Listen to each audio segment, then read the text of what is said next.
Some carriers give you so little for your older busted phone you just end up living with it. I don't think so. Verizon lets you trade in your broken phone for a shiny new one. You break it, we upgrade it. You dunk it, doggy bone it, slam it, wham it, strawberry jam it. We upgrade it. Get a 5G phone on us with select plans. Every customer, current, new, or business. Because everyone deserves better. And with plans starting at just $35, better costs less than you think. Today is Monday, November 15, 2021. Coming up on Roland Martin Unfiltered, streaming live on the Black Star Network. President Joe Biden signs one of his biggest achievements, the $1.2 trillion infrastructure bill. We'll talk with Texas Congressman Al Green about the Build Back Better plan right here. Also, why the continuing attacks against Vice President Kamala Harris? What's going on here? We'll talk with Melanie Campbell, President and CEO of the National Coalition on Black Civic Participation, about all of the drama going on and the targeting of this sister. The same Georgia defense attorney, the white guy in the trial of 3 white men who was accused of killing Ahmaud Arbery, tried for a mistrial today. Why? Because he wasn't happy that Reverend Jesse Jackson Sr.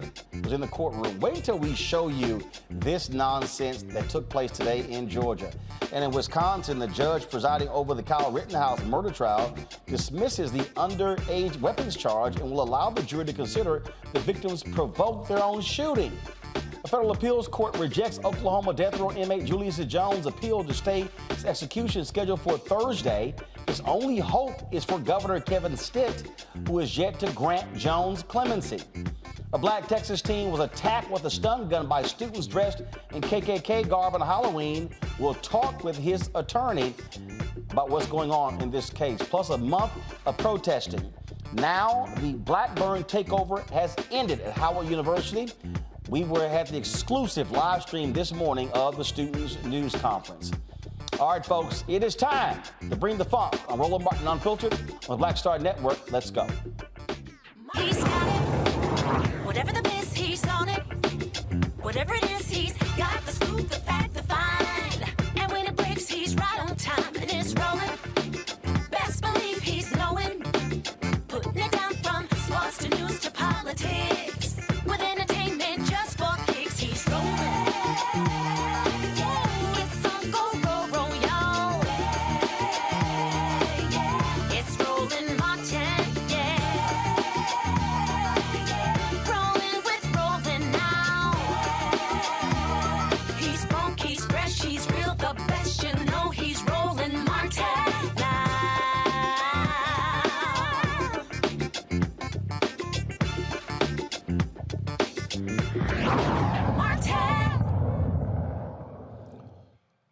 Big day at the White House as President Joe Biden signs his $1.2 trillion Build Back Better deal. Here is what took place at the White House. Yeah. Bravo.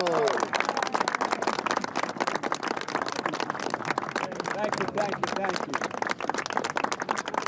Great job.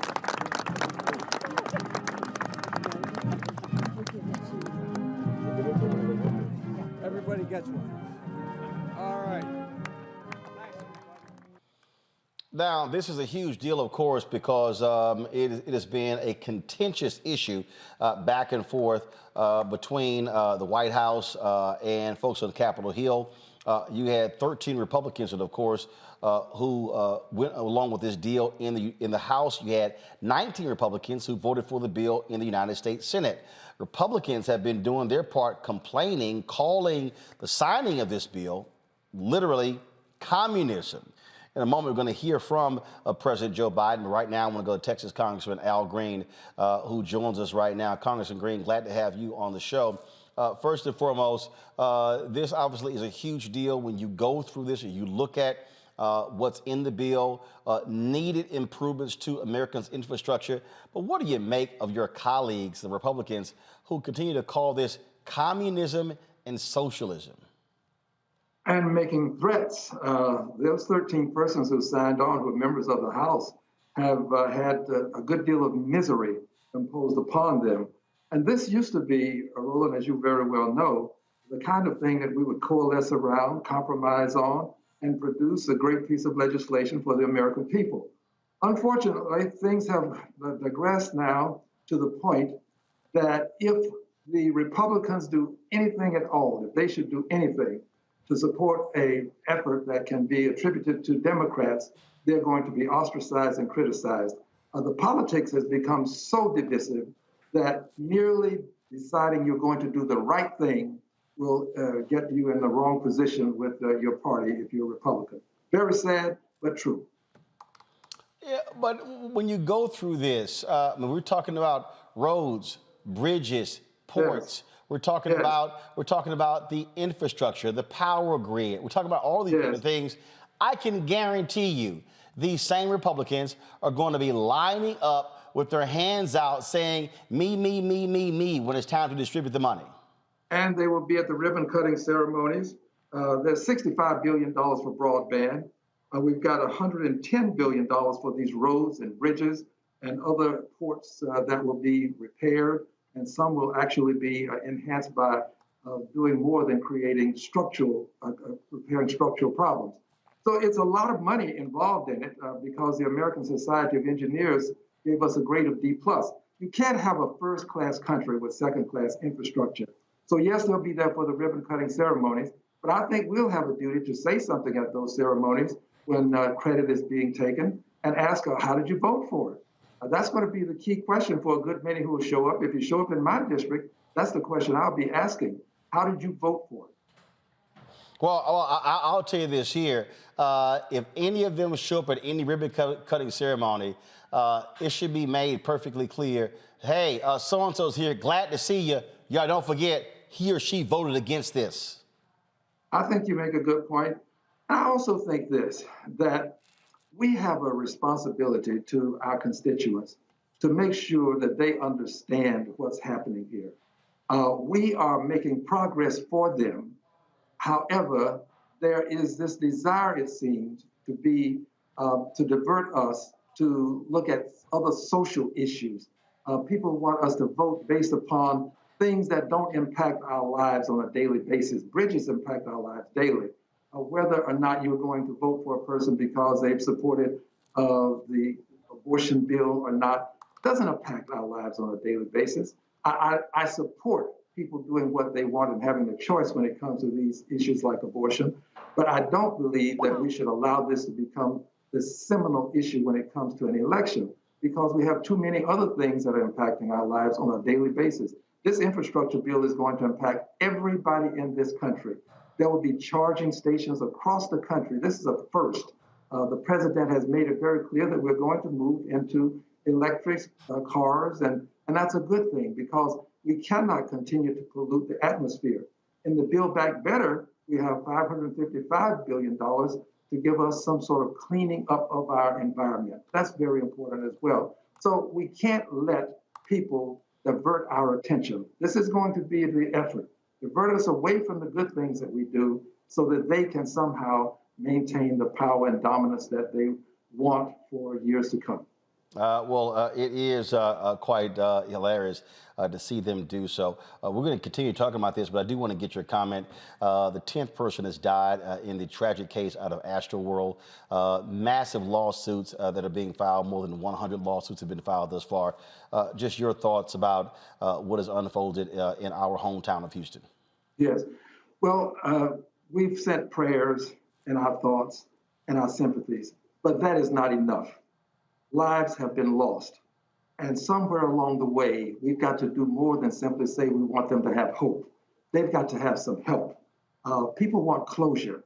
And to get to closure, we've got to know who knew or should have known this could take place. Somebody either knew or should have known this could happen. And we then need to know, was that person in a position such that that person could make a difference, could have prevented it? And once we find out who knew, should have known, could have prevented it, then we have to take some action because there has to be some redress for the people who have suffered the loss of loved ones. 10 people died, 9-year-old baby has died as a result of this, and it was a horrible death. So I'm grateful that you have kept this before the public because we want to not only make sure that it doesn't happen again in Houston, we don't want it to happen again any place in this country. We live in a country where we can avoid this. We have avoided it on other occasions. It's time to make sure that it doesn't happen again. And we may have to have, I say may, we haven't gotten there yet, a congressional investigation into this if the scope of it seems to be national to the extent that other places may suffer if we don't act. All right then, Congressman Al Green, it's always a pleasure to have you on the show. Thank you. Look forward to having you back. Thank you very much. And happy birthday. All right, folks. Belatedly. Yes, sir. Thank you so very much. Folks, as I said, President Joe Biden spoke about the importance of the $1.2 trillion bill. This is what he said earlier today. Thank you, thank you, thank you.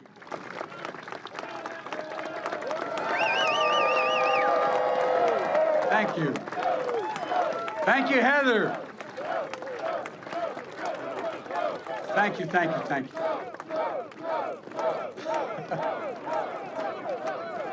Oh, thank you. Heather, you thought you're surprised you're standing here. Jill was very surprised I'm standing here.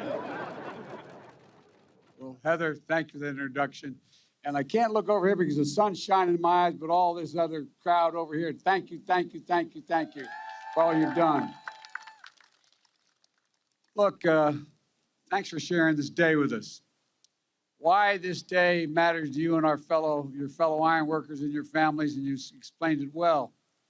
For all the folks at home, I know this day matters to you as well. I know you're tired of the bickering in Washington, frustrated by the negativity, and you just want us to use and focus on your needs, your concerns, and the conversations that are taking place at your kitchen table. Conversation as profound as they are ordinary. How do I find work? How do I get there?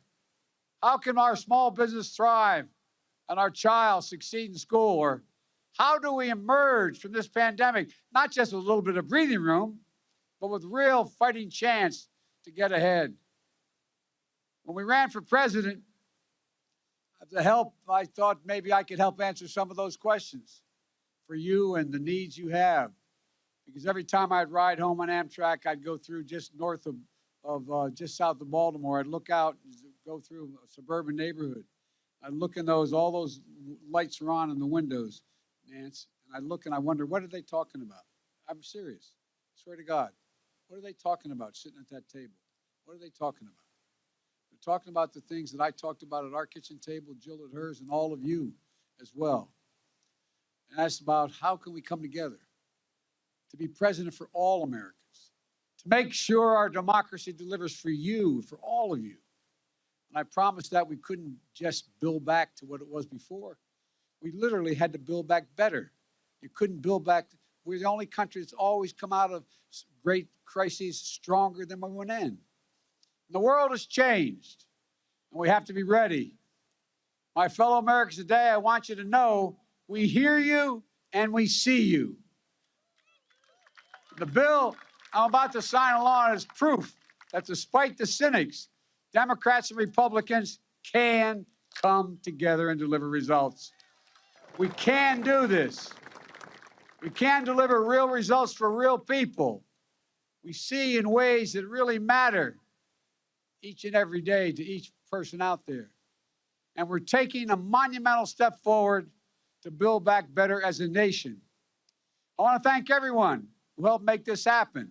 Vice President Harris, my cabinet members, my White House team, Jill, Doug, our first lady, and our first lady and our second husband. No, I'm joking. These guys travel all over the country together. I'm getting worried, you know. And Doug's one hell of a lawyer besides. And everybody from the United States Senate, Majority Leader Schumer, and a group of Senate Democrats and Republicans who established this bipartisan framework, including representatives and all the folks you heard from. Senator Rob Portman is a really hell of a good guy. I'm not hurting you, Rob, because I know you're not running again. That's the only reason I say it. But you are a hell of a good guy. And the most determined woman I know, Senator Kristen Sinema. Congratulations, Kristen. Look, Committee Chair Tom Carper, Ranking Member Shelley Moore Capito, I also want to thank Minority Leader Mitch McConnell for voting for this bill and talking about how useful and important it is. And from the House of Representatives, Speaker Pelosi, Steny Hoyer, Jim Clyburn, and Committee Chair Pete DeFazio, Democrats and Republicans, progressives and moderates, I'd like to pause and ask all the committee chairs and ranking members of the United States Senate and House that are here today, please stand. Will all of you stand? Come on. All right. Thank you. Thank you. Pound, Dr. Omokongo Dibinga, professorial lecturer, School of International Service at American University. Tammy Allison is the partner. She's a partner attorney, and Eugene Craig, CEO, X Factor Media Inc. Glad to have all three of you here. Eugene, you see Biden there touting the bipartisan effort there of the bill. As I said to Congressman Al Green, you have Republicans who are running around yelling socialism and saying, "Oh my God, this is communism." Were they calling it communism when Trump was proposing a $2 trillion infrastructure bill last year? I didn't realize repairing America's bridges and ports and dealing with lead pipes is now communism. Look, as you see, whenever parties change power, so do priorities, right? And it's easy to attack from the outside. So look, roads are crappy, bridges are failing, airports need updating, and and to be quite frank about it, $1.2 trillion may not be enough to actually get the job fully done, but it's a good start. Americans every single year, spend upwards of $500-600, just on wheel alignment alone because of potholes from bad roads.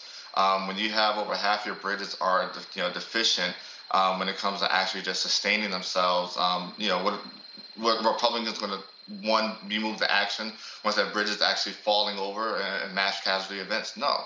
It's the federal government's job to prevent those things and actually repair these bridges or replace them. And so, this is a big bill.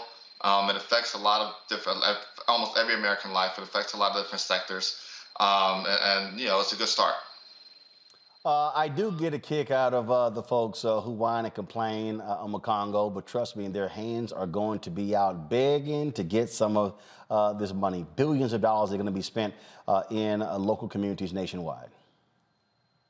I mean, look, Mitch McConnell didn't even wait to the signing today. Last week, he was calling it a godsend, right? And they're already out there claiming that this is what they brought. And this is part of Biden and the Democrats' challenge, because we know like 45% of America is already gone in terms of they're caught up in conservative media and Fox and all of that. They didn't watch the ceremony today.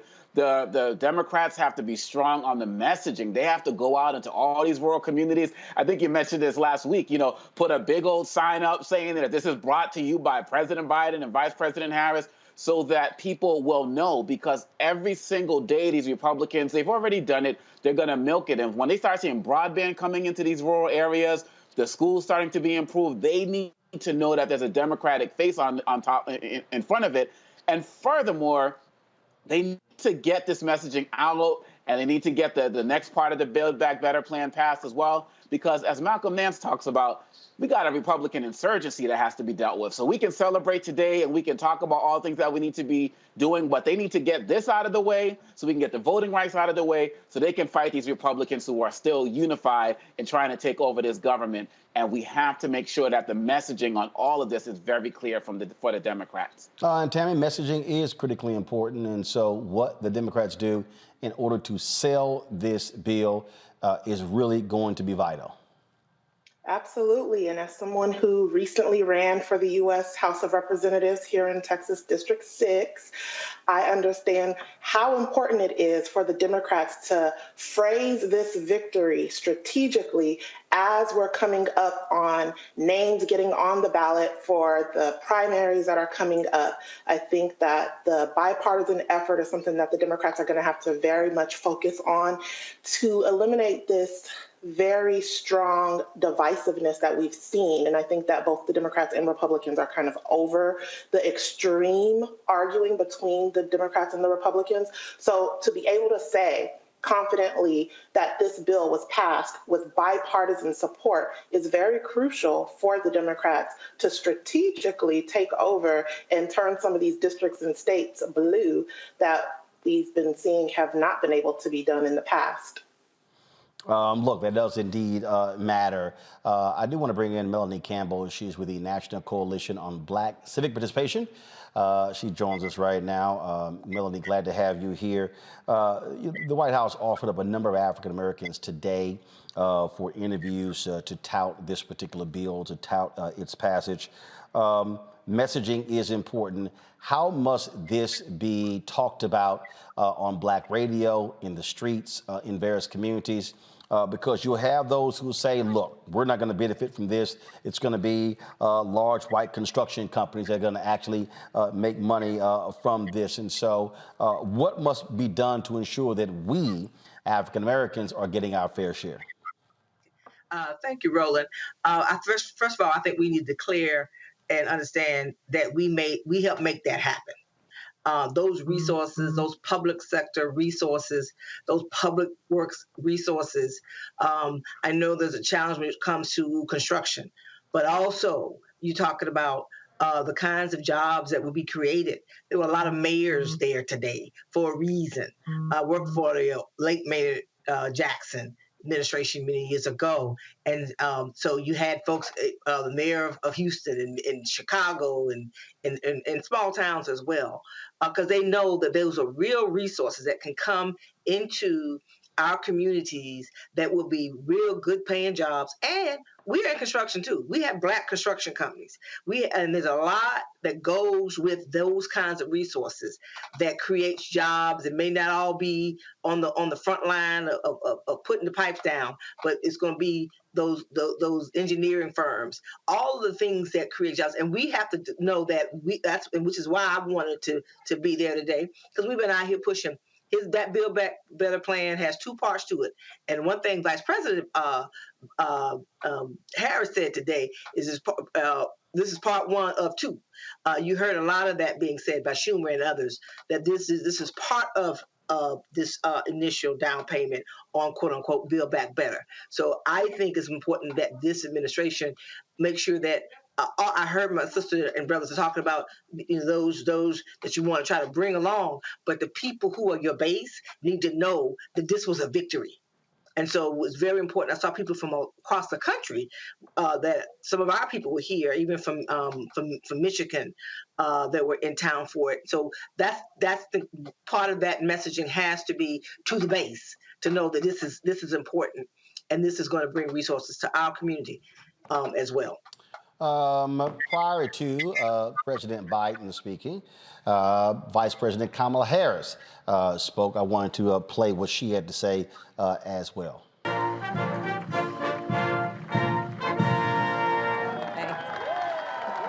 Please welcome Heather Kurtenbach. In a moment. Please have a seat.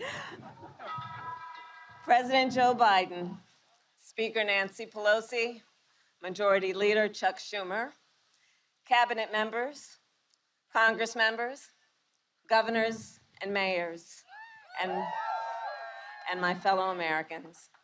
This is an historic day. In the middle of the Civil War, President Abraham Lincoln started construction on the Transcontinental Railroad. In the middle of the Great Depression, President Franklin Roosevelt finished construction on the Hoover Dam. President Dwight Eisenhower signed the National Interstate and Defense Highways Act in the middle of the Cold War. And today, President Joe Biden will sign the Infrastructure Investment and Jobs Act into law. Indeed, is an historic day today.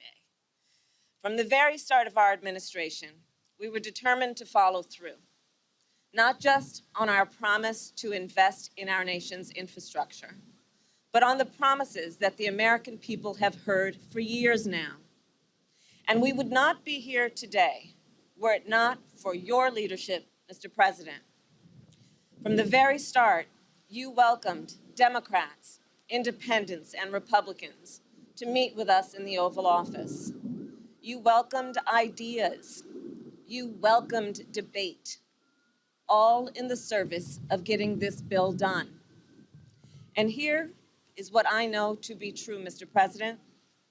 You are equal parts believer and builder. And because you are, we are all better off. On behalf of our nation, thank you, Mr. President.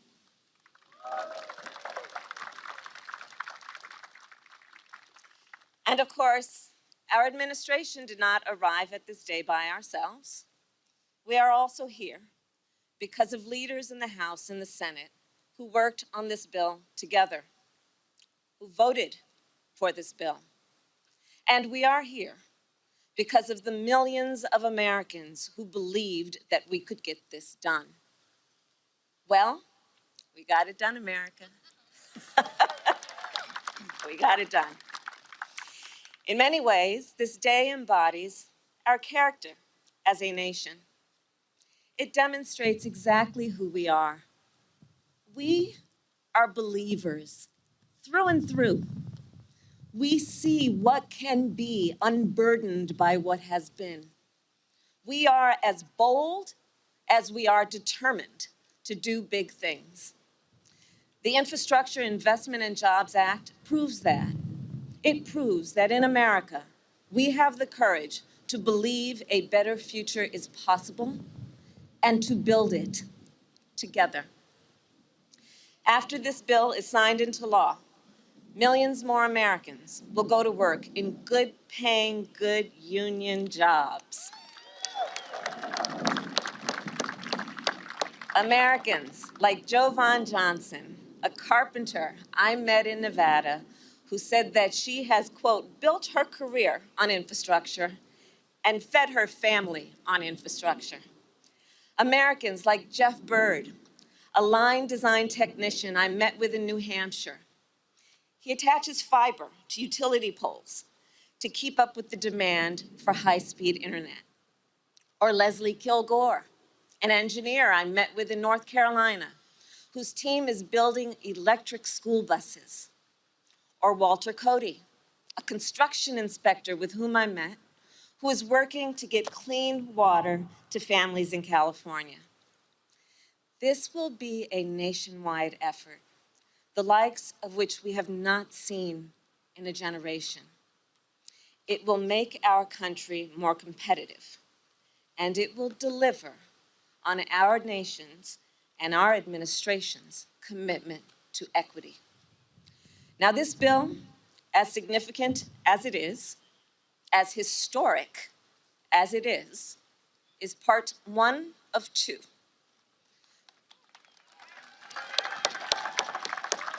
To lower costs and cut taxes for working families, to tackle the climate crisis at its core, Congress must also pass the Build Back Better Act.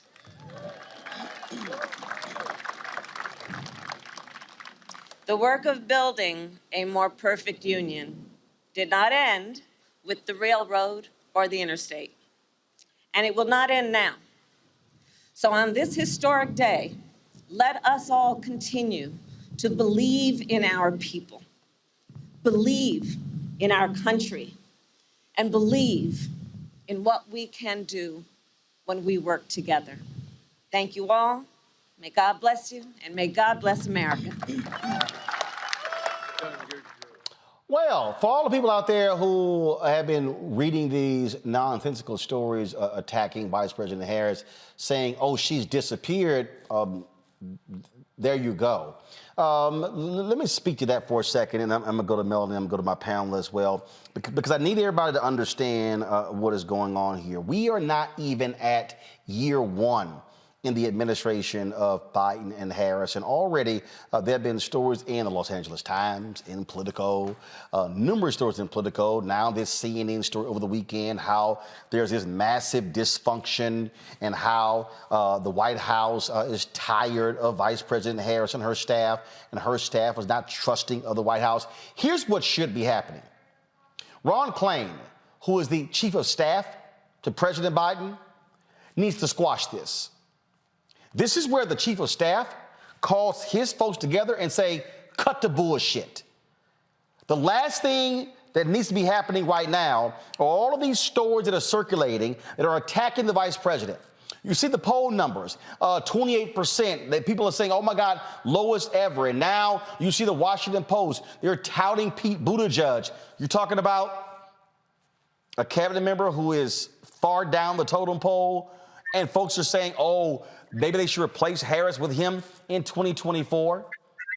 If the people who are in the White House and the people who used to work for Kamala Harris can't shut their damn mouths, well, then you know what? Y'all are going to make it real easy for Republicans to win in 2024. And for every single person who's in the White House who keeps talking about, oh, what's going to happen in 2024, you need to be focusing on 2022 before you start focusing on 2024. And I said this here, and then you had this idiot Glenn Greenwald, who pretty much is nothing but, if you want to see him talking, all you got to do is just watch Tucker Carlson with his nonsense.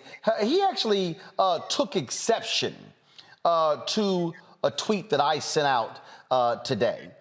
His exception was that if you want to see what's happening with the Democratic Party. So what happened was Michael Harriet actually had tweeted something out saying that you're going to see potentially the Democrats trying to replace Harris with Buttigieg, and I actually responded to that particular tweet. Let me find it right now because I just want to show you what's going on here. And see, you need to understand what's happening here.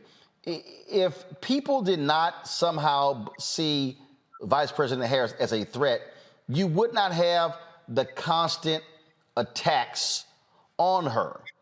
And that's exactly what you're seeing. It's constant, one after the other, one after the other. They're portraying her as being a doofus, somebody who's clueless, someone who doesn't know what's going on, all of that, okay? So, those are the things that you are seeing that actually takes place. And the reason this really is important is because clearly there are people who are afraid of her for some reason. Remember all the attacks that took place when she was running for office? Remember how it was the troll farms that were specifically castigating her, tearing her apart, ripping her to shreds? Y'all do remember that taking place. So now all of a sudden you have more of this. Now all of a sudden it's, oh, she's not up for the job. And then the one that really just got me just hilarious, got me laughing is, oh my goodness, she's disappeared. How has she disappeared when she's literally been involved in numerous meetings? President Biden has talked about the role that she played in the Build Back Better plan dealing with Congress. She just got back from France, a very successful trip. Here's a tweet right here. So Michael Harriet had tweeted, they finna leapfrog Pete Buttigieg over Kamala Harris. Watch. I responded, if the Democrats want to see a black female revolt, go ahead and try this. You're guaranteed to lose. So this idiot Glenn Greenwald goes, Democratic Party politics in 2 tweets. Well, actually, it's right, Glenn. Because, see, I'm telling y'all right now, and this is for all the folks in the White House and the folks who used to work for Vice President Harris who keep running their mouths. The last group y'all want to piss off are black women. There is no group that is more aligned with the Democratic Party than black women. Nobody. Not black men, not white women, not white men, not Latino men, not Latino women, not Asian men, women, Native Americans, folks who are Jews, Christians. I can go down every single group. There is no group that's more in line with the Democratic Party than black women. But if y'all try to sabotage the first black female vice president, that's not going to bode well for sisters. Now, you got people out there who say, oh, well, black folks don't really like Kamala Harris. People hate Kamala Harris. All right, go ahead and mess around and see what happens. Because your margin for error right now ain't that great. And I'm telling you right now, play this game and you're going to wake up and see what happens. Because, see, here's the deal. It don't take 30% of black women for you to lose walking away. It don't take 20. It doesn't take 10. It doesn't take 5. If the Democrats lose just 3% of black women by trying to screw with Vice President Harris, y'all DOA. So go ahead and play the game if you want to. Melanie, I want to bring you in because, again, as somebody that's been around politics, you see these stories. Of course, you're the convener of the Black Women's Roundtable. And it's like every 2 months, it's another story. Dysfunction. Oh, my goodness. She's lost. She's disappearing. We don't know what's going on. I follow the White House Twitter feed. I follow hers. I see photos. I see videos. I see all sorts of things. I see action she's taken. But here's the other deal. It ain't like I saw Joe Biden all over the place when he was Obama's vice president for 8 years. Hell, I can't even remember how many times Obama would have Biden standing at his side when he gave speeches or even speaking before him. I've seen more of that under Biden with Harris than I saw with Obama and Biden. What do you take of these constant attacks trying to portray Vice President Harris as being utterly clueless? Roland, I'm going to say everything you said in these last few minutes, ditto, ditto, ditto. Now, when it comes to how some in the media are attacking her, that's one of the reasons I was one of the people I was with today was Joe Taker Edie with Win with Black Women. That's why we got together around Win with Black Women when they were attacking all, not just now Vice President Harris, but all the Black women who were up for consideration for Vice President just last year, right? So and understanding how women are attacked, but trust and believe, Black women are paying attention and are going to push back. And we got to push back in a systemic way as well, Roland, because at the end of the day, we have to go have conversations with some of these media folks, conglomerates, what is going on really with these attacks. Now, at the end of the day, we can support and challenge at the same time. We want this administration to do more. That's why we're out here continuing to fight for voting rights. We're continuously fighting for Build Back Better and other policy priorities, and we will continue to do that. But also, we know when the game is not even the word fair is strong enough. But when there is an attack, the attack on her in the way that it's going, it's an attack on Black women. It's an attack on us owning our power. And so I tell sisters, what they're doing with us, trying to do to Vice President Harris is an attack on Black women asserting our power, not just for ourselves, but for our communities. So it's also up to us to push back on what we're seeing with some of the things that are going on with the media. The attacks, the words, words matter, right? And you hear enough. Remember what they did to Hillary Clinton over time. And so people look up and they don't even, and then our own people will be the ones parroting some of this stuff and not being able to understand that they're being manipulated. And I'm glad you brought up the Hillary Clinton point, because I need people to understand when a media narrative gets established and it gets set in stone, it is very hard to shake loose of that. That dogged Hillary Clinton in both of her presidential runs, when she was U.S. Senator, when she was Secretary of State, and was always there. And there seems to be a very clear game plan here. Again, here we are, we're 10 months in, and already we've seen 4 or 5 major stories. She comes off of this huge trip to France, and then folks like, oh, it barely caused a ripple. Well, here's the question, mainstream media. Did you cover it? Did you cover it? So don't say, well, it barely caused a ripple if you didn't even cover it. Roland, I tell you, and we all have to fight back against this narrative. I as a Black woman, and you said it, I've been in this a long time, and I've seen it, and what's going on with her is an attack on making sure that she or any other Black woman or any other woman of color or any other woman thinks that they can be in position of power. She's one sneeze away from being the president of the United States. And the attacks that I saw, I think it was CNN, one of them, yesterday, it was really appalling. Even some of the commentary was off the mark. And again, unfair is not even the word. It is a systemic attack, and we have to push back on that. At the same time, this is one president at a time. She's not the president of the United States. She is the vice president of the United States. So she is also there as a partner on this administration. And so whether her numbers are a little bit lower than his, now they're all low right now because they've got to get more done. That's just the reality. And so. Well, absolutely. And so, again, I just want our viewers and listeners to understand what is at play here. These stories are being dropped for a reason. And again, this is where the White House, damn the tweets sent out last night affirming their support. No, this is where the White House Chief of Staff calls the staff together and say, shut the hell up.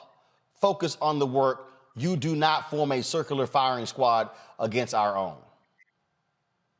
And that's what Ron Klain needs to do.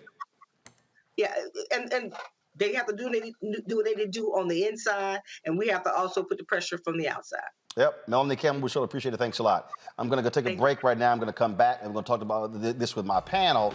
And one of the things that I want to talk about is that the White House, in terms of the vice president's staff, they need to have her far more aggressively talking to Black media. I will unpack and explain when we come back on Roland Martin Unfiltered right here on the Black Star Network.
Betty is saving big holiday shopping at Amazon. So now, she's free to become Bear Hug Betty.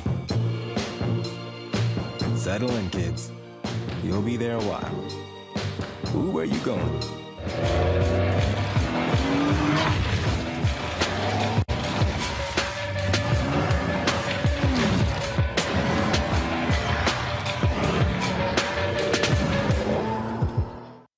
I'm Bishop T.D. Jakes. How y'all doing? It's your favorite funny girl, Amanda Seals. Hi, I'm Anthony Brown from Anthony Brown and Group Therapy. What up, Lana Well, and you are watching Roland Martin Unfiltered.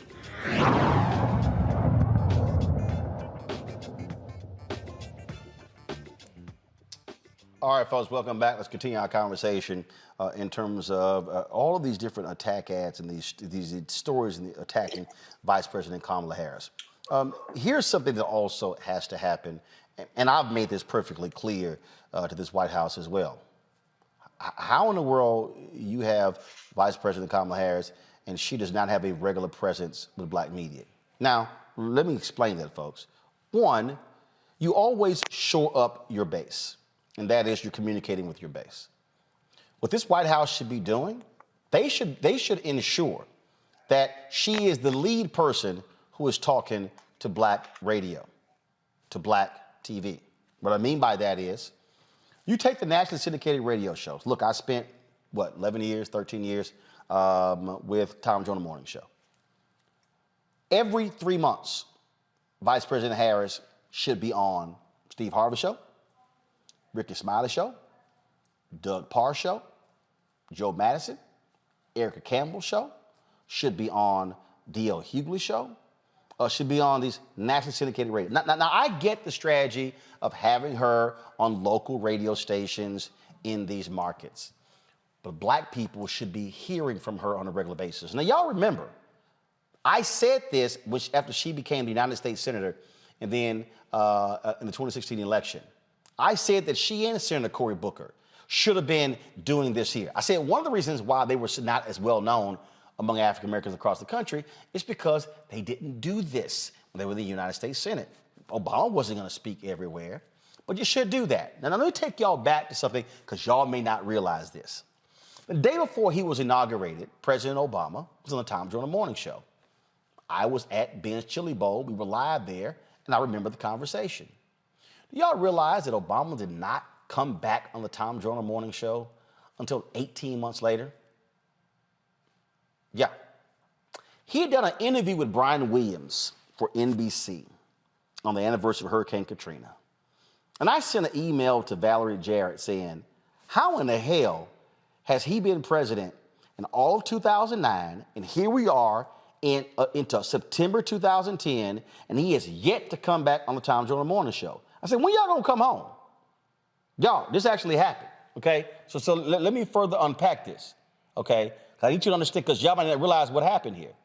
I said, we've had Michael Steele on Tom Joyner more during the Obama presidency than Obama. Y'all think I'm lying? Go back, and so the next week, he was on Tom Joyner. The Indeed Steve, Joe Madison. But go back and listen, if you can, to pull that interview he did with Tom Joyner, where he apologized for not coming back. See, always come home and talk to your base, because if you don't keep your base informed, then you're gonna have a bigger problem with everybody else. The thing here, Omakongo and to Eugene and Tammy, is people have to understand this is politics.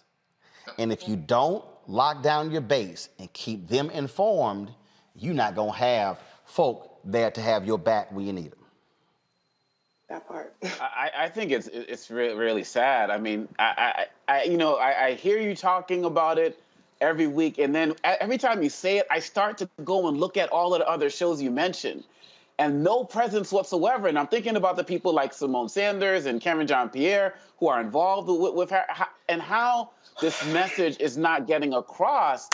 It's very problematic because we haven't seen Harris or Biden since the campaign. And there's also an ecosphere out there where some aspects of black media or people who are involved in black media, I'm thinking of shows like The Breakfast Club and the like, are, putting out other stories. I'm not saying they're doing it intentionally, but, they ask questions that can make some of their listeners doubt what's going to happen as it relates to Vice President Harris and some of their policies and the like. And she should be showing up in all of these areas.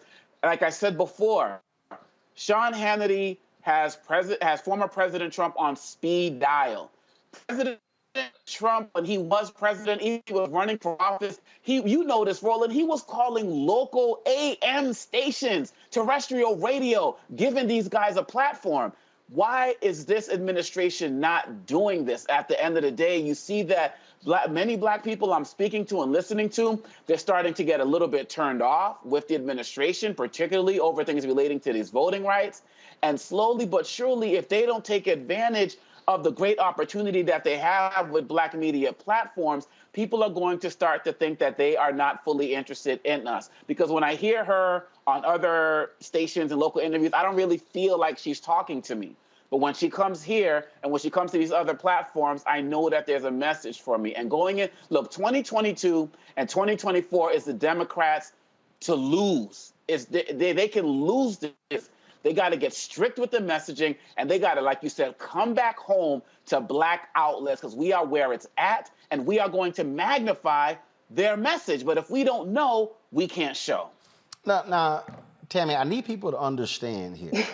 I'm not sitting here, man, why is she not coming on my show? I am speaking of a broader messaging strategy that has to be consistent. And so here you have this $1.2 trillion bill that's being passed. Who should be the person that the White House is sending to communicate this to Black America. It should not be mayors. It should not be the CBC members. In fact, I got an email to, let's see if I can pull it up. I got an email today, and I understand, again, I understand messaging, but this is what, let me see if I can pull it up. We were offered a series of names to talk about, to do interviews today. And I totally get it because the bill was being signed today, okay? And this is it right here. They offered up St. Louis Mayor Tashara Jones, Mayor Keisha Lance Bottoms of Atlanta, Mark Morial, CEO of National Urban League and former mayor of New Orleans, Ron Busby, president of the U.S. Black Chambers, Inc., Dr. Barbara Williams Skinner, president of the National Black Clergy Network. Totally get that. I agree with this.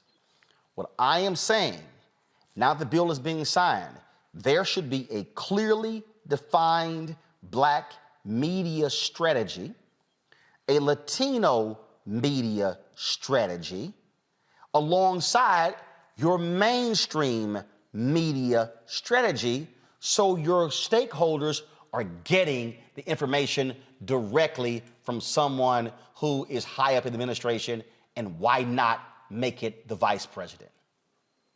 Absolutely, Roland.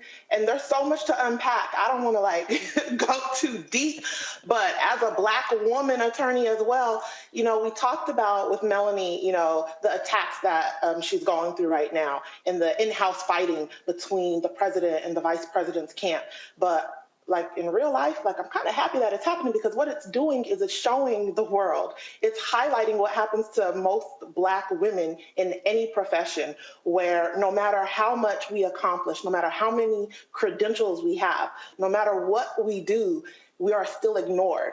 As you stated, she just came back from France, and there's barely any coverage on that. But then people want to cover the inner turmoil in the White House between her camp and the president's camp, and her former staff talking. Why highlight the drama? Because Black women are typically seen as being angry and dramatic and all of that. So to that, I think that your point of her having more opportunity to speak to underrepresented groups, Black people, brown people, to be the voice, to be on these types of platforms, to deliver the message, where she can kind of address that, not necessarily hitting the nail on its head and putting a flashlight on the bias that we already know exists, right, as a Black woman in her place, but she can make points to where the base, as you stated, understands what is so important, so they can continue to vote, so that we can win 2022 and 2024, while simultaneously addressing the inherent bias that she's continuing to face. And yes, while a lot of Black women feel a certain kind of way about this vice president, at the end of the day, like you said, one thing about Black women that are Democrats, we play that game like the GOP, where we gonna stick together now. We gonna put our strategy together and put our feelings aside in order to see the party win and move forward strongly, so that we can turn these red districts blue and turn these red states blue, because that's the end goal. The end goal is to reform, so that we can finally have some type of equal playing ground. But as you stated, she's gonna have to speak up, and whenever she speaks up, she needs some media training, because it don't be given what it's supposed to have gave when she talks. They're not feeling it. Well, the thing here, Eugene, again, when you hear, oh my God, she's in hiding, first of all, that's not true. But there should be a media strategy. Look, you use the vice president for a lot of stuff the president can't do. Media is a part of it. Now, she went on The View, wasn't her fault. They screwed up with the testing, and it was a false positive, and that's destroyed the whole show, whatever. But there should be a serious media strategy, and what I'm laying out is one that should be consistent. That way she's out there, she's talking these things up, and people are hearing from her on a regular basis. This is not about protecting her. It's about actually having a consistent message that people are getting, so you're not sitting here having these yahoos in Virginia go, oh, I really want somebody who's going to focus on education, you know, and our kids and COVID, and that's what the White House has been doing, and it was more than Trump folks did, but they voted for Youngkin over the Democrat. Look, it's a couple things to unpack here, right? I think first and foremost, the advisors that are in the president's orbit that are calling the shots here, because that's what this comes down to a lot of times, is folk that are deputy to Ron Klain, right? That are calling a lot of these shots, that are creating a lot of this friction and tension, that are, you know, at least creating a perception that the vice president's missing in action. The first thing needs to be understood is that, you know, the portfolio the vice president has is one that the president gives her. The flexibility to do what she needs and do what she wants and do what she has to all comes from the authority of the president, right? So that's the first thing that needs to be established. Next is this, right? This White House better get it together. You know, because what they're coming across is that, hey, this White House staff doesn't care about black people.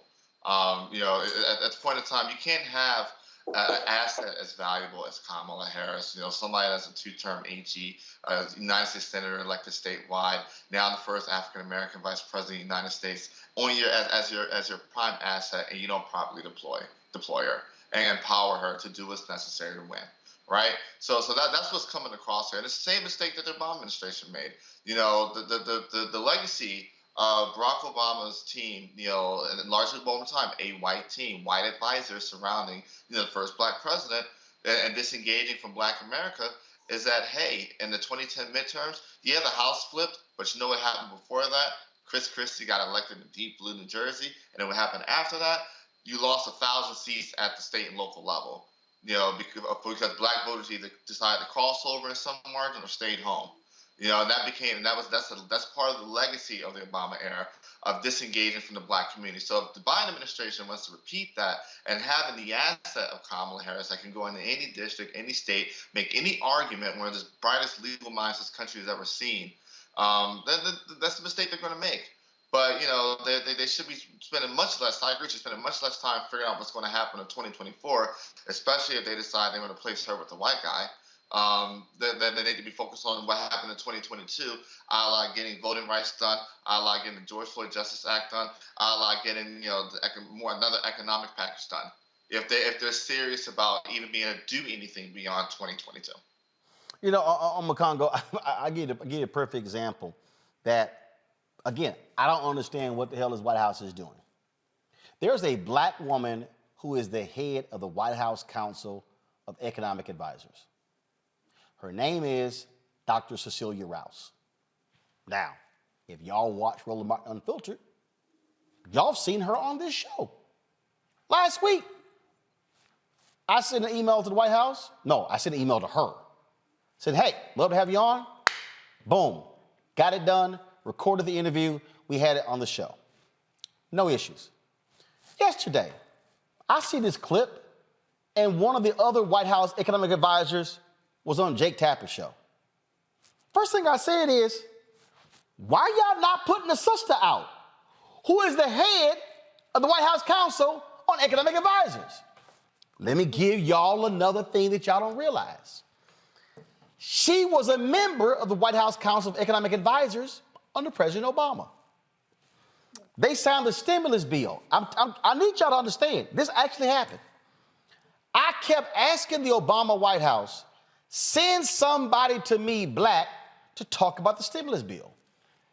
They eventually sent me some brother who was like Deputy Secretary of HUD. I was like, what? Y'all, straight up true story. We are at Congressional Black Caucus Foundation ALC Phoenix Awards dinner. And I'm talking to my man, my golf buddy, former mayor of Dallas, then the trade ambassador under Obama, Ron Kirk. Ron says, Roland, man, you got to meet this bad sister, Cecilia Rouse. I said, who is she? He said, she's one of Obama's White House Council of Economic Advisors. I said, say what? He said, yeah. He said, man, you got to meet her. We walk over. We meet. I said, hold up. You been in the White House All this time? All this time? I ain't seen you on TV nowhere. I gotta have you on my show. She was like, love to come on. Y'all had her on the show. I want y'all to Google Cecilia Rouse. Cecilia Rouse. What you would discover during the Obama administration, she did my TV One show more than any other show. I was like, why are y'all not putting this brilliant woman out? Here we have been having economic conversations, a $1.2 trillion infrastructure bill. These discussions about inflation, discussions about the supply chain. I don't understand why the White House is not putting this brilliant black woman out. And all of a sudden, if you watching, if you black, be like, yo, damn, she is the head of the White House Council on Economic Advisors. You can't tell me she's afraid to do TV when she's done my show numerous times. This is what I'm talking about, Oma Congo. Like, what the hell are they thinking over at the White House? I don't think they are thinking. And you know what, actually, let me rephrase that. I think that similar to what we've talked about with Youngkin and education, there's this idea of like appealing to like, white suburban moms and so on and so forth. I feel like the Biden administration still acts as if they have to appeal to a white suburban demographic, even though white people haven't voted majority for a Democratic candidate since the Voting Rights and Civil Rights Act of the 60s. And they keep playing to that audience. So that explains exactly what we're talking about as it relates to CNN. And look, we have to understand that when you have sisters like that, when you have sisters like Vice President Kamala Harris, there's another group that we need to talk about here right now, black men, right? Black men came out in large numbers during the last election. We know not in the same numbers as black women, but fairly high. And I think that brothers also need to see people like Rouse sitting down with you and Joe Madison and the like, so they can start to see that how y'all interact with her and understand that she's cool and she's down, because we know that once these Republicans and the Foxes networks of the world start to get hold of these stories about dysfunction in the White House between Harris and Biden, they are going to start to amplify it and amplify it and amplify it, that messaging that you're talking about, and start feeding these stories. And you're going to have some brothers out there who might see that and start to be like, well, dang, maybe she ain't really about it, right? And so if they don't take advantage of this messaging, again, 2022, 2024 is there to lose. And isn't the person who runs the EPA a brother as well? The Biden administration needs to stop being timid about putting black faces out there. Like you absolutely said, he does a great job of putting Vice President Harris out there in terms of speaking before he speaks and the like, but they need to come home to our networks so we can see them on a regular basis and decide for ourselves what they're about. Because if not, there are too many other narratives, like you said with Hillary Clinton, that are already forming that are going to be used to work against her. I'm trying to tell y'all. All right, I gotta go to a break. We come back, I'm gonna talk with the attorney of a young black kid. What these white kids wore KKK costumes for Halloween, and nobody did nothing? Really? We'll unpack. Next, the Roland Martin Unfiltered on the Black Star Network.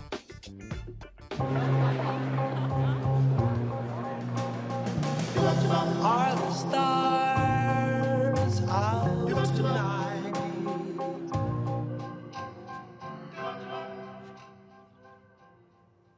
Alexa, play our favorite song again. Okay.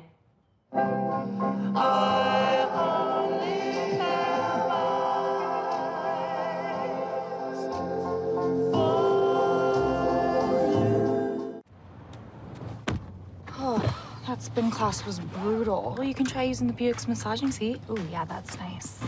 Can I use Apple CarPlay to put some music on? Sure, it's wireless. Pick something we all like. Okay, hold on. What's your Buick's Wi-Fi password? Buick Envision 2021. Oh, you should pick something stronger. That's really predictable. That's a really tight spot. Don't worry, I used to hate parallel parking. Me too. Hey. Really outdid yourself. Yes, we did. The all-new Buick Envision, an SUV built around you, all of you. Once upon a time, there lived a princess with really long hair who was waiting for a prince to come save her. But really, Who has time for that? Let's go. Feeling myself. I'm feeling She ordered herself a ladder with Prime one-day delivery, and she was out of there. I want some hood girls looking back at it and a good girl in my tax bracket. Now, her hairdressing empire is killing it. And the prince? Well, who cares? Prime changes everything. What's up, y'all? I'm Will Packer. Hello, I'm Bishop T.D. Jakes. What up, Lana Well, and you are watching Roland Martin Unfiltered.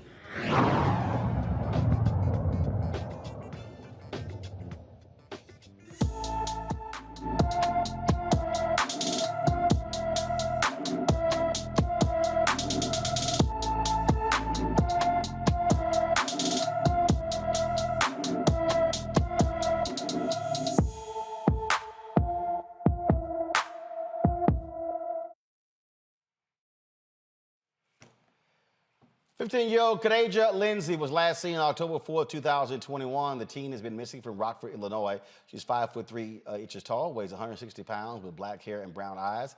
She has a nose ring. If you have any information about Kadaja Lindsay, please call the Rockford Police Department at 815-966-2900, 815-966-2900. On Friday, I shared with you a story about a black teen in Woodsboro, Texas, who claims he was shot with a stun gun by a group of his white classmates dressed up as KKK members for Halloween. Well, what's really going on with this story? Matthew Manning is the teen's attorney. He hails from Corpus Christi, Texas. He joins us right now. Matthew, glad to have you on the show. So what happened here? So was this at school? Was this in the neighborhood? And these were white teens wearing KKK costumes? Yeah, let me clarify, Roland, and let me first say I'm really honored to be here with you this evening, brother. But basically, this was a group of students who targeted my client on Halloween night who were dressed in KKK outfits. It was a group of people that some had KKK outfits on and others didn't, and it was a group of Hispanic and white teens. But he was tased by one of them after they accosted him, and we're here talking about it because as unfathomable as it is, it nonetheless happened in 2021. So when I was made aware of the case by one of my other clients, I immediately went to social media, started investigating it as much as I can as a non-law enforcement officer. And citizens came out and gave me information, and we were able to break the story open and really make sure that law enforcement looked at this the way they should. So, okay, so where did this take place? Was it in a neighborhood? Was it at a party? What was the actual setting? Sure. So it took place in a neighborhood on a residential street, which I visited yesterday, as a matter of fact. And what happened is it occurred during the course of trick-or-treating. So I know you're a Texan, and I know you know the term one-horse town. Woodsboro is a very, very, very small town. You can literally see across the city. And kids were out trick-or-treating, my client being one of them, out with a group of friends. And this group was out menacing a number of students that all went to various schools there in Woodsboro, and looked for my client, found him, and tased him. It's that simple. It occurred out on the street in a residential neighborhood. Okay. Are there photos and video of these kids wearing KKK Halloween costumes? Yeah, they're actually both. I viewed the video, and it's really important to say, Roland, that the video corroborates 100% what my client both told law enforcement and what he told me. And as you can imagine, this is a video that was disseminated and immediately deleted by the person who recorded it. So, law enforcement had to do a little bit to find it, but once they found it, I was able to view it, and it does, in fact, corroborate my client's account. This neighborhood, is it a mixed neighborhood? Is it predominantly white neighborhood? What's the racial makeup of this neighborhood? So the racial makeup is predominantly white and Hispanic. There's a very small percentage of black citizens there. Very small, what, less than 5, less than 3, 2%? I couldn't give you the number, but I would be surprised if it were over 5%. It's very small. It tracks Corpus Christi, which is about 6% black citizens, so somewhere thereabouts. Okay, so these kids' parents, where in the hell were they? I don't know. And what's interesting about it is a number of citizens, primarily white citizens, saw it and were outraged and immediately called the police. And that's been really the seminal question is how on earth do kids go out trick-or-treating dressed as Klansmen and not be noticed by their own parents? Which begs the question, of course, is this the kind of thing you're learning at home? Because it doesn't seem like you would do that unless you felt you had license to do that, particularly in such a small insular community. Okay, so did they attempt to hit him with the stun gun? Was he actually shocked? How long did this last? Yeah, he was actually shocked. So the entire encounter, what I saw, was a little bit over a minute, at least the recorded portion, and he was shocked during the course of that encounter. And are y'all pursuing charges against these kids for assault, and have they actually been charged? So they haven't been charged yet. Law enforcement is still working the case, but that's exactly what I was doing last week with the prosecutor. I'm a prior prosecutor myself, and I sat down with the prosecutor and delineated to him every single charge I thought was supported here. And what's really important for people to know is that, in my opinion, having tried hundreds of cases, this is about as textbook as it gets to the charges that I think should come forward, which are not only an assault charge, but also what's called engaging in organized criminal activity, which is essentially a charge that you put on defendants that have colluded together to conspire to commit a crime. So it's a statute that basically codifies the law of parties here in Texas and says if you combine with other people and you go commit a crime, not only are you guilty of the underlying crime, but you're guilty of a higher level of punishment, the same way you are here when you're guilty of a hate crime, which is what this would constitute under Texas law. Wow, it's an absolutely outlandish story. And again, last point, what was the actual date when this happened? So this happened on Halloween night. So here we are more than 2 weeks later, and they still haven't been charged. They have not been charged yet, and the worst part, Roland, is I know you had a little graphic there. The school had the audacity, the school that they all attend, had the audacity to put out a statement that said they couldn't discipline the students because this occurred off campus. Well, unfortunately for them, I'm a lawyer that actually does my job, and I looked at their school code of conduct, and it specifically prescribes that they can not only suspend, but they can actually expel for conduct that happens off campus. So really the school's immediate response was the one that infuriated me because it evinced really just a desire to not do anything. Law enforcement taking a little longer doesn't surprise me as much because they want to do the thorough investigation, and we want them to do as thorough an investigation as possible. Wow, that is certainly incredible there, what took place there. Matthew, we appreciate it. Thank you so very much for joining us and explaining what took place. Thank you, Roland. Have a good night. All right, thanks a bunch. You know, this is the kind of stuff, it's amazing when I look at all of these folks out here, Eugene, who all up in arms over critical race theory, ain't been taught. When now they all mad today because the book, the 1619 Project, came out. Now they all up in arms. But it's amazing how all those folks ain't said a damn thing about stories like this.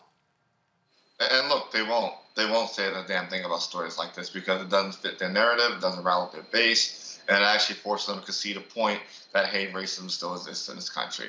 But look, I'm of the belief that, if let's switch out KKK outfits for a Muslim garb, and let's switch out a stun gun with a different device. Those kids have been charged with terrorism. And I think that's what happened here. That this is a terrorist attack, a terrorist event, and these kids need to be hit with terrorist charges. You don't throw on no KKK outfit and then go and attack somebody with a deadly weapon, which a stun gun is. We've seen it time and time again when police deploy against people. So yes, in my eyes, what occurred here is a white rage terrorist incident. And again, Tammy, it's just we're just operating in this world where these people keep saying, "Oh, y'all just too touchy about these things." Who the hell lets their kids wear KKK uniforms? And you know what? Let's call out those parents. That part, and I'm here in Texas as well, and I heard about this, and that was the first thing that I thought, where are the parents? And apparently it was not just the one individual that was stunned. These people in these KKK costumes allegedly were terrorizing at least 5 other students that also attended that school. But if we're looking at charges against the individuals that attended the high school and stunned the black boy, we also need to be looking at charges against the parents. Only makes sense. Only makes sense, Congo. Absolutely. And look, let's be real. I believe that these students also played in a football game or something a couple of days later. Yep. And so I'm glad the attorney brought up having read the school policy, because schools absolutely, I work in public, private, and charter schools across this country. Schools absolutely hold students accountable for off-campus behavior. And so between their parents doing nothing, the schools doing nothing, 2 weeks after the fact, and the police are dragging their feet, these kids right now are living a scot-free life right now. And look, if they didn't even say anything when they tased this brother, the fact that they're walking around with Klan outfits, we're already in hate crime area right now. And so this is really tragic. I'm glad this has been promoted to a national level, because we may need to go down there and give some more action to make some things happen. But it seems like at every juncture, people are already starting to drop the ball to protect these boys when a young man was literally tased. We're not just talking about chants of, N-word or this or that, which would be bad enough. Physically assaulted, nothing happening to date. This is ridiculous. Absolutely. All right, folks, hold tight 1 second. We come back, we'll talk the end of the Blackburn takeover at Howard University. The students who are protesting have signed an agreement with Howard University administrators. We will tell you exactly what that is when we come back right here on Roland Martin Unfiltered on the Black Star Network.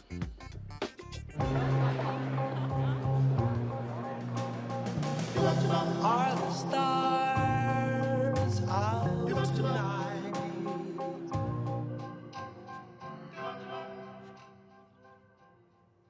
Alexa, play our favorite song again. Okay. I only have eyes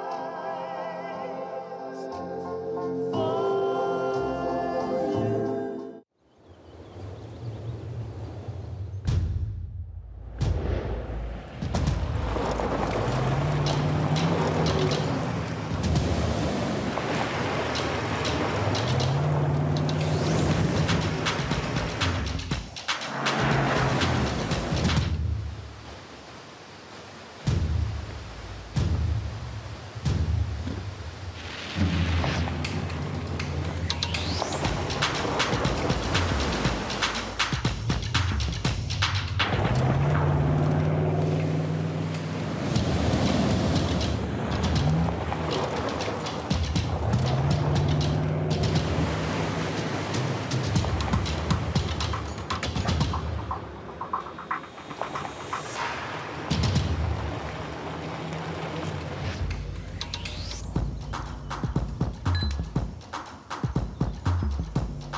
Maureen is saving big holiday shopping at Amazon, so now she's free to become Maureen the Merrier. Food is her love language, and she really loves her grandson. Like, really loves. I'm Chrisette Michelle. Hi, I'm Chaley Rose, and you're watching Roland Martin Unfiltered.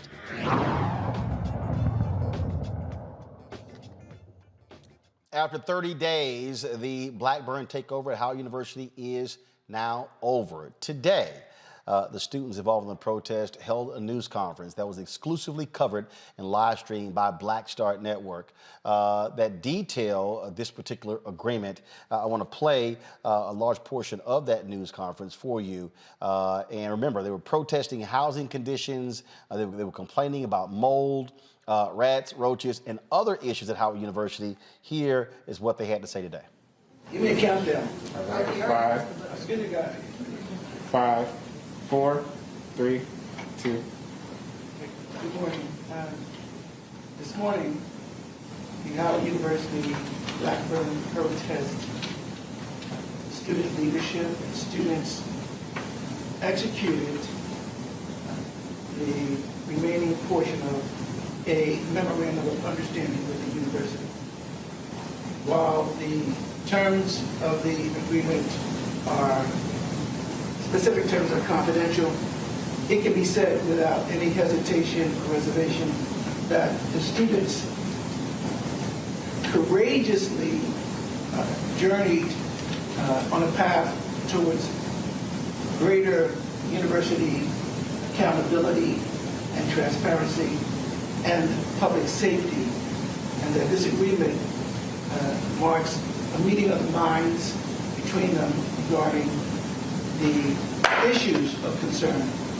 So while they will not speak specifically about what's in that agreement, I'm going to be turning it over to the 3 Seminole student leaders during this protest and ask them to give remarks. I'm going to start, please, with Anaya Vines. Good morning, everyone. Thank you so much for tuning in and supporting us for the past 33 days. October 12th was the day Howard Bison said enough is enough. After previous demonstrations, the Live Movement National Team, the Young Democratic Socialists of America Howard University chapter, and Bison decided that they would not move until administration understood that our voices matter.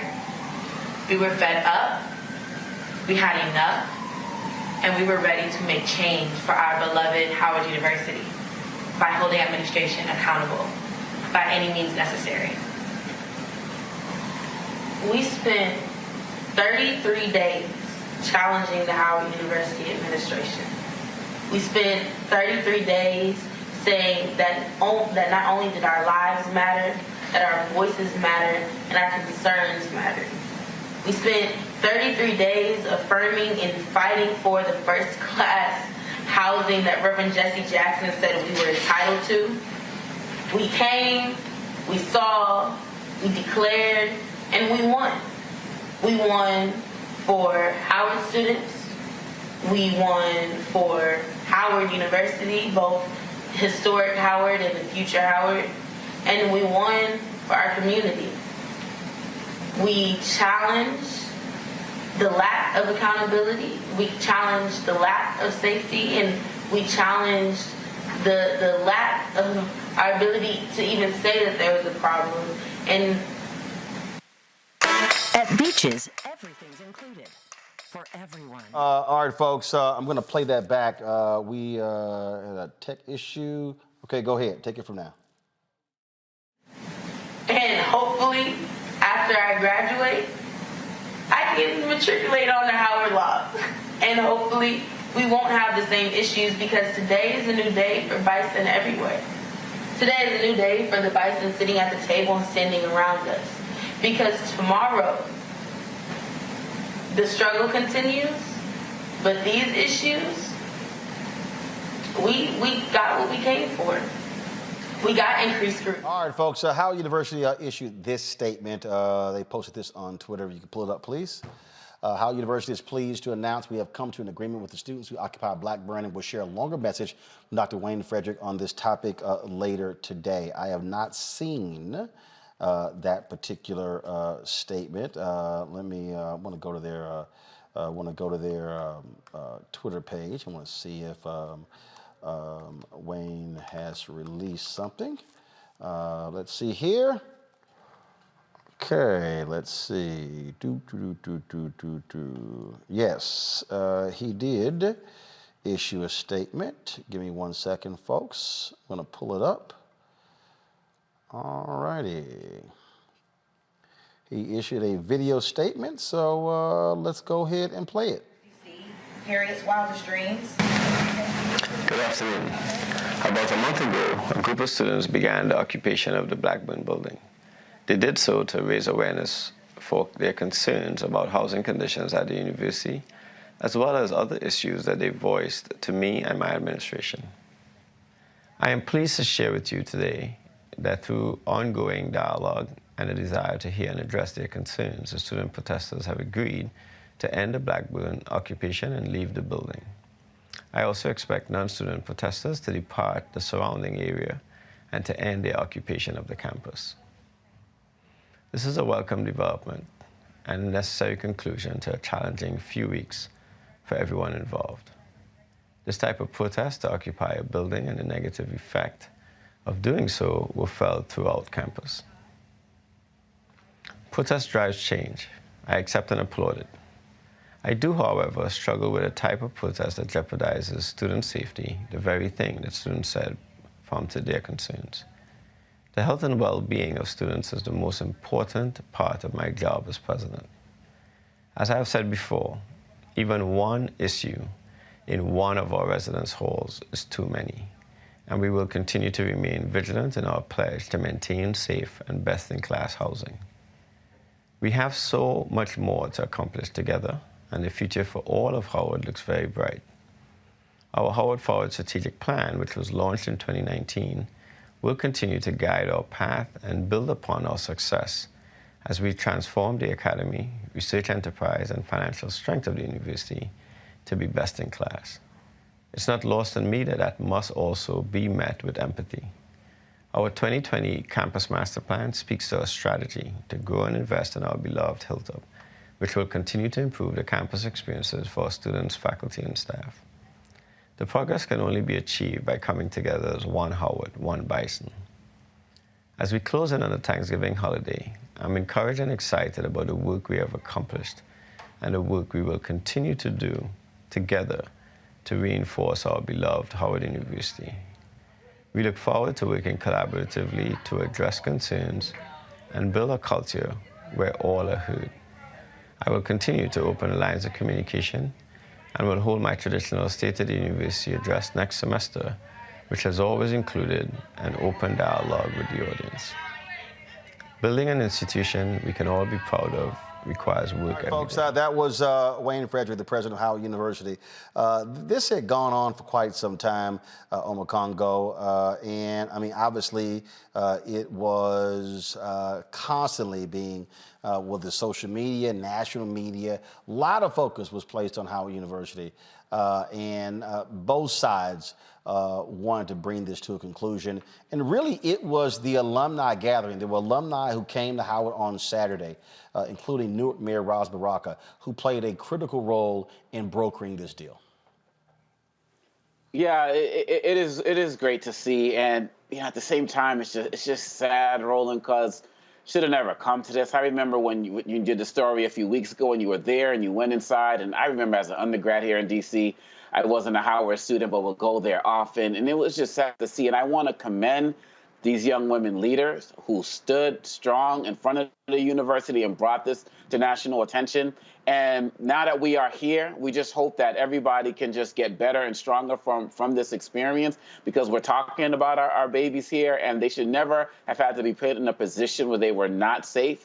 I'm glad that the university did respond as it did, but Howard University has had so much great news over the last few months with Felicia Rashad, the Chatsworth building, and just the list, Ta-Nehisi Coates, the list goes on and on. But it seems like during this whole process that the students were neglected, and I'm glad that the students reminded the world that they come first. So kudos to them and the alumni who stood up for them. Tammy, this was Newark Mayor Ras Baraka on Saturday. This is what Chuck Modi posted on his Twitter feed. I love Howard. Howard is responsible for everything that I've been able to do in my life. Besides my mother and father, they deserve all of the credit, and Howard University. I'm just going to say that. And protesting was a part of my education at Howard University. Your protesting is a part of your education at Howard University. It is a part of it. It's not, I don't think we're going to have a time when people are not going to protest. I think it's a part of your coming of age at this university, your ability to see the world as it is. And once you begin to understand the world and understand yourself in it, you automatically begin to figure out that it is your duty and your responsibility to change it. And that you can't live in it the way it already exists, and it has to change, right? That becomes your responsibility. So protesting is a part of that. So I don't want you to feel like you're doing anything wrong, because you're not. What you're doing is in the tradition of thousands of people that came before you, even the people we named the buildings after, were also protesters, and they're in many different ways. So I just want you to be clear on that and not be shamed by people who want you to be embarrassed by the fact that you are standing up for what you think is right, and they want you to believe that this is against Howard's tradition. No, it is in Howard's tradition that you do this. Tammy, Mayor Ras Baraka played a crucial role in going between the students and the administration and brokering this deal. And what you're seeing is not just at Howard University, other students. We talked about Tuskegee, how the students were sick and tired of the conditions with the band. Tuskegee responded, replaced the band director, and made other changes. Students are making it clear they're spending money on tuition and they want to use their voices. It's amazing, Roland, the fact that these young leaders are using their voices and speaking up, speaking out about the conditions they're facing and demanding change. I am so proud of the students of Howard. You know, before moving back to Texas, I was a senior attorney at DOJ in Washington, D.C. for 10 years, and so many of my friends attended Howard, my mentees attended Howard, so to see what those students were able to accomplish and to see their alumni rally around them to help bring this to national media attention so that they could get the change they deserve is amazing. It's also amazing that other students at other HBCUs are following suit and using their voices to speak up and protest so that they can have the change that they need. It's so incredibly inspiring to see this younger generation just being very courageous. Eugene? Look, that video was hard to watch, right? I mean, that video made Travis Scott's video look like golden PR. This comes down to be really simple. The students want a PR font, so now the university actually has to take actual action. The words fall on deaf ears when you come in and you say, "Oh, the health and safety of the students matter, and we care about how they protest and protest in a way that doesn't, put in jeopardy health and safety of people." Well, they would be protesting if these problems weren't persistent problems. They aren't new problems, but they're persistent problems. And so at this point in time, I'm glad there's a resolution. I'm glad there's a settlement. I'm glad that there's an understanding. But it's time for action. And if this president and this board can't take proper action, or they aren't, or they're going to take negligent action, then they'll all be resigned and tossed out. You can't protect the quote-unquote greatness and legacy of an institution if its current day leaders are literally tarnishing that institution. Because at the end of the day, these universities will not exist without the students. Students paying tuition. Well, I tell you, and also those the folks who were over the housing, as well as other areas, they also have been under intense pressure as well. And so we'll see what happens next. Got to go to a break. We come back. What happened today in the case of 3 white men on trial for killing Ahmaud Arbery? Their white defense attorney continues to antagonize and piss off black preachers. We'll discuss that next on Roland Martin Unfiltered on the Black Star Network. Oh, that spin class was brutal. Well, you can try using the Buick's massaging seat. Ooh, yeah, that's nice. Can I use Apple CarPlay to put some music on? Sure. It's wireless. It's something we all like. Okay, hold on. What's your Buick's Wi-Fi password? Buick Envision 2021. Oh, you should pick something stronger. That's really predictable. That's a really tight spot. Don't worry, I used to hate parallel parking. Me too. Hey. Really outdid yourself. Yes, we did. The all-new Buick Envision, an SUV built around you, all of you. Once upon a time, there lived a princess with really long hair who was waiting for a prince to come save her. But really, who has time for that? Let's go. Feeling myself. I'm feeling She ordered herself a ladder with Prime one-day delivery, and she was out of there. I want some hood girls looking back at it and a good girl in my tax bracket. Now, her hairdressing empire is killing it. And the prince, well, who cares? Prime changes everything. Hi, I'm Gavin Houston. Hey, what's up, y'all? It's your boy Jacob Lattimore, and you're now watching Roland Martin right now.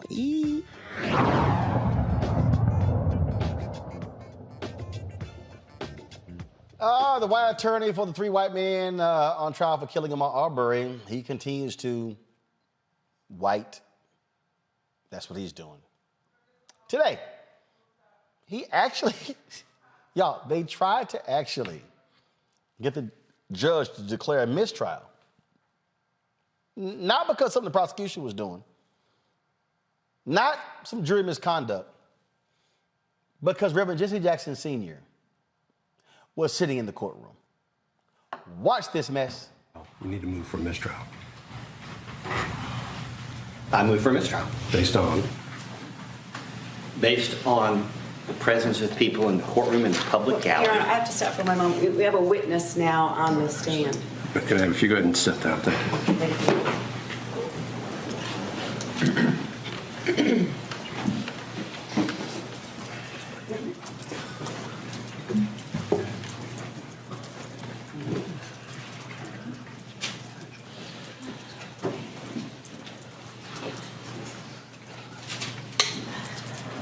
And I do actually very much appreciate the court helping me maintain a record on this. We formally moved for a mistrial under the 5th, 6th, and 14th Amendments of the U.S. Constitution, parallel provisions of the Constitution of the state of Georgia. We contend that the atmosphere of the trial, both inside and outside the courtroom, at this point has deprived Mr. Bryan of his right to a fair trial. I understand that co-counsel vehemently disagree on some aspects of that motion, and if they don't want to join, that's their business.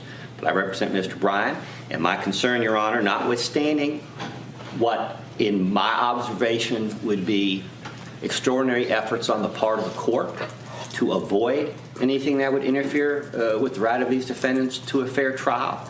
At the same time, in extraordinary cases like this, additional steps have to be taken. We have not secured the front of this courthouse. The Transformative Justice Coalition still flies their banner virtually every day outside in what should be protected grounds. Your Honor, we have had numerous instances during several instances during jury selection of nonverbal communications between the victim's family and jurors, or from juror to the victim's family. We've had several emotional outbursts during the trial of this case, notwithstanding the substantial efforts of the court to ensure that they don't take place. And we have had civil rights icons sitting in here in what the civil rights community contends is a quote-unquote test case for civil rights in the United States. Eyeballing these jurors, including one today with his mask down, which the court doesn't want to make part of the record, under Supreme... I rephrased that, didn't make part of the record. Thank you. Yeah, I rephrased. You made it part of the record. Well, until the court acknowledges it, it's not part of the record. Keep going, Mr. Goff. Your Honor, the case law out there in mob cases and other cases demonstrates all the ways that presence in a gallery can influence jurors in a case. And I certainly don't mean to suggest that Al Sharpton or Jesse Jackson or any other pastor belong to a mob, but at the same time, we are talking about organized behavior by whoever outside the courthouse leading up to this case, where we have all these community leaders fearful that the city's going to burn down. This isn't a mob case. If you testify against a gangster, they might burn your house down. They might burn your business down. They're not going to burn your whole city down.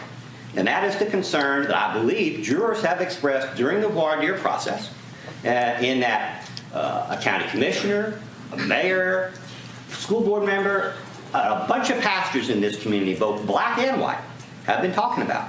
So in that context, we believe the totality of the circumstances, which is what this court looks at under Shepard v. Maxwell, under the totality of circumstances, this trial has been sufficiently infected, notwithstanding the best efforts of the court, to the point where Mr. Bryan's ability to receive a fair trial has become an open question. We think that line's been crossed. The court may see it differently, but we've made that for purposes of the record. All right, it's in this court's discretion with regard to any outburst in the courtroom, taken into consideration, as well as the defendant's motion for a mistrial. So I cite to a couple cases. Let's see, Forney, I think it's Forney versus State, 255 Georgia, 316, which actually recognizes that emotions are neither unreasonable nor unexpected during a murder trial. And the demonstrations and outbursts which occurred during the course of the trial are matters within the court's discretion to evaluate. The court heard exactly what I described on the record, decided to remove the jury briefly, and it was ready to get started. Based on that outburst, the court is not granting a mistrial. As to the totality of the circumstances argument, which I think is the second argument that was presented by Mr. Goff, that gets back to what I'm starting to watch very carefully as far as what's going on in this courtroom with the jury, as well as the arguments that are being made by counsel. I'll point out that A number of times during jury selection, it was raised that jurors were being influenced by individuals outside the court. And I think it was either 4 or 5 jurors were asked specifically whether or not they were influenced in some way by what was going on outside the courtroom. And they were not. There was no, actually, if I remember correctly, they didn't even recognize or see what was going on outside the courtroom. And as counsel are aware, because I have briefed counsel, there are steps being taken by the court during the jury trial to ensure that jurors are not influenced by anything happening around the courthouse. So then we start getting into what we have now with individual members or individuals coming into the courtroom. I will say that is directly in response, Mr. Goff, to statements you made, which I find reprehensible. The Colonel Sanders statement you made last week, I would suggest may be something that has influenced what is going on here. In response to that, and to his credit, Mr. Sheffield made some comments, but did say, come one, come all. And so now the court is faced with balancing a lot of things going on outside this courtroom and doing it in a way that respects members of the public's right to be in the courtroom, as well as what I'm trying to put out there is a fair trial, right? So you need to understand, everybody, that your words in this courtroom have an impact on a lot of what's going on. And so my measured response at this point is to balance all of that out and try to move forward with the trial. I'm not granting a mistrial at this point based on these arguments that are being made, because I think, well, I'm not granting a mistrial at this point based on the arguments that have been made. So the white attorney caused the whole uproar, and he's not complaining about the uproar. Joining us now is one of the attorneys for the Arbery family, Lee Merritt. Lee, this is beyond laughable to listen to this man, and he made some other comments where, well, Reverend Jackson, he doesn't, why does the Arbery family need him praying with them? They've got local pastors who can pray with him. And then for him to drop in here, oh, people are afraid they're going to burn the town down. It's going to be riot. This white attorney is throwing out every racist thought, every racist thing he can think of in order to get these racists off for killing Ahmaud Arbery.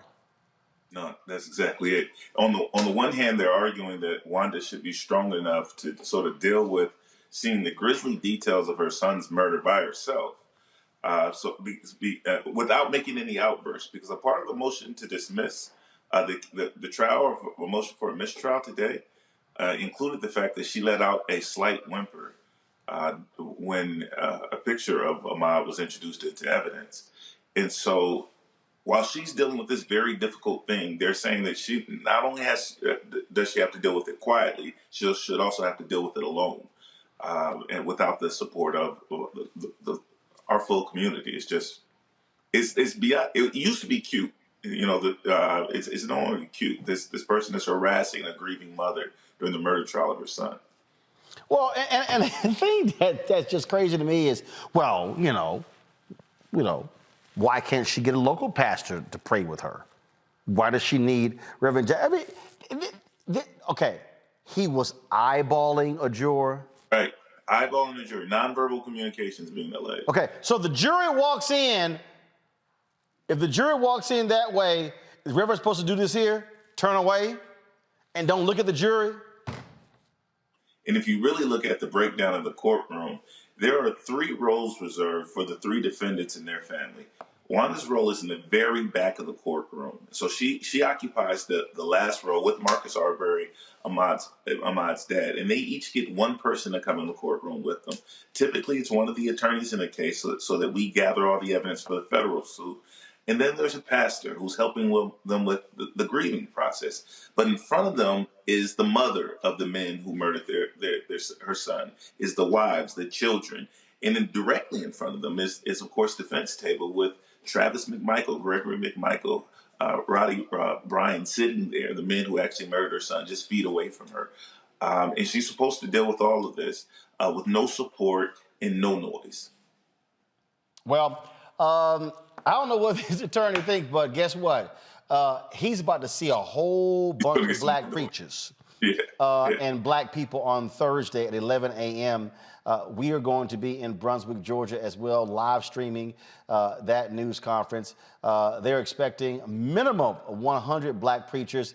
I'm hearing it could be as high as 200 or 300 who show up in Brunswick, Georgia as a major show of force. And so if this judge wanted to see some black preachers, he's about to get his wish. And Roland, I've been speaking to Al about that. There are 200 confirmed pastors coming so far, and we expect that number to grow. We just want to emphasize, as people come to the city of Brunswick, we encourage you to come stand with this family. Just know this is a solemn gathering. The media will be asking a lot of questions, and they're going to be looking for sound bites that appear to intimidate the jury. So we're asking everyone as they come to know that we're coming to grieve together with the family of Ahmaud Arbery. We're not really there to engage the media, and to the extent that we do, our message is the same. We're here as a show of support. We have every right to support and stand with a grieving family and a community during one of the most important trials of the century. Well, we will certainly be there with our cameras as well. Lee Merritt, we sure appreciate it. Thanks a lot. Thank you. It really is incredible to listen to that white attorney, Tammy, make those comments, and specifically singling out black preachers. Black preachers. There are white preachers. There are Jewish rabbis who have been standing with this family, but no. Is black preachers. Don't want the black preachers in court. You know what, Roland? You are absolutely correct. And this is the same attorney who earlier in the trial, he was talking about during jury selection, he mentioned how there were not enough pretty much uneducated white men on the jury because the jury needed to represent a cross-section of the defendant's peers. And he alluded to some of the arguments that, black people make whenever, we have been faced with all white juries and having these very egregious types of trials against us. And he's trying to flip it, so to speak, to cater his narrative for his white defendant. And he's the attorney, the one that we saw the clip of. That's the attorney for Roddy. And just so everyone understands and remembers, Roddy is the one who recorded the very gruesome murder of Mr. Arbery by Travis McMichael and Gregory McMichael. That's the father and the son. But this is ridiculous, and the attorney should be feeling very embarrassed, because I believe that the judge's response to this motion for a mistrial was extremely proper. The judge has been coming across as fair and impartial, and really has been trying to make sure that the trial is focused on both sides being able to present evidence and the jury being able to absorb that evidence and deliberate and come back with a verdict without any distractions. And I think this lawyer here, based off of the judge's response, the lawyer himself is the distraction at this point.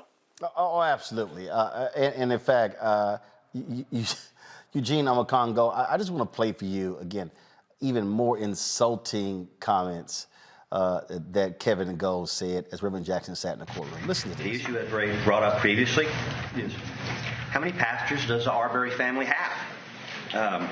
We had the Reverend Al Sharpton here earlier, last week, and I'm not keeping track, and I think the court has indicated the court doesn't intend to ask anyone to keep track of who was in the gallery. But I don't know who Mr. Jackson, Reverend Jackson, is pastoring here. My understanding is, and I was given names, that the Arbery family have local pastors. They also have attorneys. Mr. Arbery, Marcus, has a team of lawyers to comfort him through these proceedings. Certainly, Ms. Cooper has been amply comforted by her legal counsel. And we are concerned about whether it's conscious or unconscious, the impact of their presence with respect to the jury and with respect to the proceedings in this case. And I guess the next question is, which pastor is next? Is Raphael Warnock going to be the next person appearing this afternoon? We don't know. Your Honor, I would submit, with all respect to the Reverend Jesse Jackson, that this is no different than bringing in police officers or uniformed prison guards in a small town where a young black man has been accused of assaulting a law enforcement officer or corrections officer. As I have noted before, the city of Brunswick is indeed a fishbowl. Your Honor, I understand that the court, maybe I misunderstood the court the other day, but I think the court had indicated it was the court's understanding or assumption that the Arbery family is giving up seats in the public gallery so that these gentlemen may be present. With all due respect, Your Honor, the seats in the public gallery of a courtroom are not like courtside seats at a Lakers game. There are no First Amendment rights in the public gallery of a courtroom. There is no standing of any particular individual to be present in the public gallery of a courtroom. And there is no reason for these prominent icons in the civil rights movement to be here. This is a case that has been postured in. So here's what's a trip to me, Congo. He's whining and complaining. Did you see the white woman who was in front of the Reverend Jackson? Now, you heard Lee Merritt say that the other rows reserved for other family members. That white woman's like, what the hell is this fool doing? You heard the judge also say, your other counsel, they disagree with you. The other guys like, man, if you don't sit your ass down, you about to make this thing worse for us. It was sad, man. First of all, on a good note, I got to give props. This kind of connects to your last segment, quite honestly, because to see the young people protesting and to see our elders, Reverend Jackson, just shows that, we're in a really good space of where we're going and where we've been. So I wanted to give a shout out as it relates to that. But I feel like this lawyer, sort of like with the Rittenhouse judge, I feel like these guys are angling to be like their next Fox show contributors right now in terms of what they're doing. But I am a little bit concerned, Roland, that his antics are really going to influence this jury. He said, to go to what Tammy was saying earlier, we need more Bubbas, on the jury. And I feel like what he's doing might be successful. And that's the part that kind of scares me, because this judge is not being assertive enough in shutting him down. Well, here's the deal. He's making the arguments outside the presence of the jury, but what he's also doing with the constant interrupting Eugene, it does have an impact as well. He wants to disrupt the flow of the trial, and what's going to happen on Thursday? You're going to have a show of force, and he's going to be able to say, "See, look at all these preachers here." Well, you open that can of worms, deal with it. Look, you mess around, find out, and that's what's going to happen here. Look, the thing is this defense attorney has pretty much let us know that he's a racist above racist, right? And for what it's worth, he's running the conservative talk radio playbook. Demonized Jesse Jackson, demonized Al Sharpton, even brought in Raphael Warnock. I think, look, the next person to probably come comfort this family at the court case should be Senator Warnock. So the thing is this. I think this judge is proper in denying a mistrial. There's been nothing here to warrant a mistrial. If anything, it's been the defense's antics and tactics of trying to break the flow of the trial, trying to break the flow of the information being delivered to the jurors. And so, I'm looking forward to seeing the 200-plus pastors show up in force. And let's see what, this racist defense attorney that is showing his colors every day in his courtroom has to say about that. Indeed. All right, folks, real quick, before I go to a break, the latest in the Kyle Rittenhouse case. The judge in that case has dropped the misdemeanor gun charge against Kyle Rittenhouse. George Bruce Schroeder dismissed one of the 7 counts after the defense argued Rittenhouse's AR-15 was longer than the illegal length of 16 inches, thus making it legal for the teen to have the gun in Wisconsin. In closing arguments today, the defense says the victim deserved to be killed because of his actions, but the prosecution argued that Rittenhouse was not acting in self-defense when he committed the crimes. It has also instructed you on provocation. You cannot hide behind self-defense if you provoked the incident. If you created the danger, you forfeit the right to self-defense. By bringing that gun, aiming it at people, threatening people's lives, the defendant provoked everything. And if he does that, he has to exhaust all reasonable means to avoid a confrontation. All reasonable means. So if Joseph Rosenbaum's running at him, Joseph Rosenbaum is no threat to his life. And not only is the defendant expected to run, he's expected to yell, push, shove that rag doll around, run back for help, call 911, call for help, do all sorts of other things besides just turn and fire 4 shots. Kyle shot Joseph Rosenbaum to stop a threat to his person. And I'm glad he shot him, because if Joseph Rosenbaum had got that gun, I don't for a minute believe he wouldn't have used it against somebody else. He was irrational and crazy. Rittenhouse killed 2 men and gravely injured another during anti-racism protests in Kenosha, Wisconsin on August 25th, 2020. We'll keep you updated as the jury begins deliberations. A federal court has rejected the appeal for Oklahoma inmate Julius Jones and 3 other death row inmates set to face execution in the next few months. Jones is scheduled to die on this Thursday, unless Oklahoma Governor Kevin Stitt rules to grant clemency in his particular case. The Oklahoma inmate has received recommendations from the Oklahoma Parole Board for clemency and commutation, not once but twice. However, Stitt has not said a word on the case. All right, folks, got to go to a break. We come back. Beto O'Rourke, is he running for governor of Texas? He makes his announcement. You're watching Roland Martin Unfiltered on the Black Star Network.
Maureen is saving big holiday shopping at Amazon, so now she's free to become Maureen the Merrier.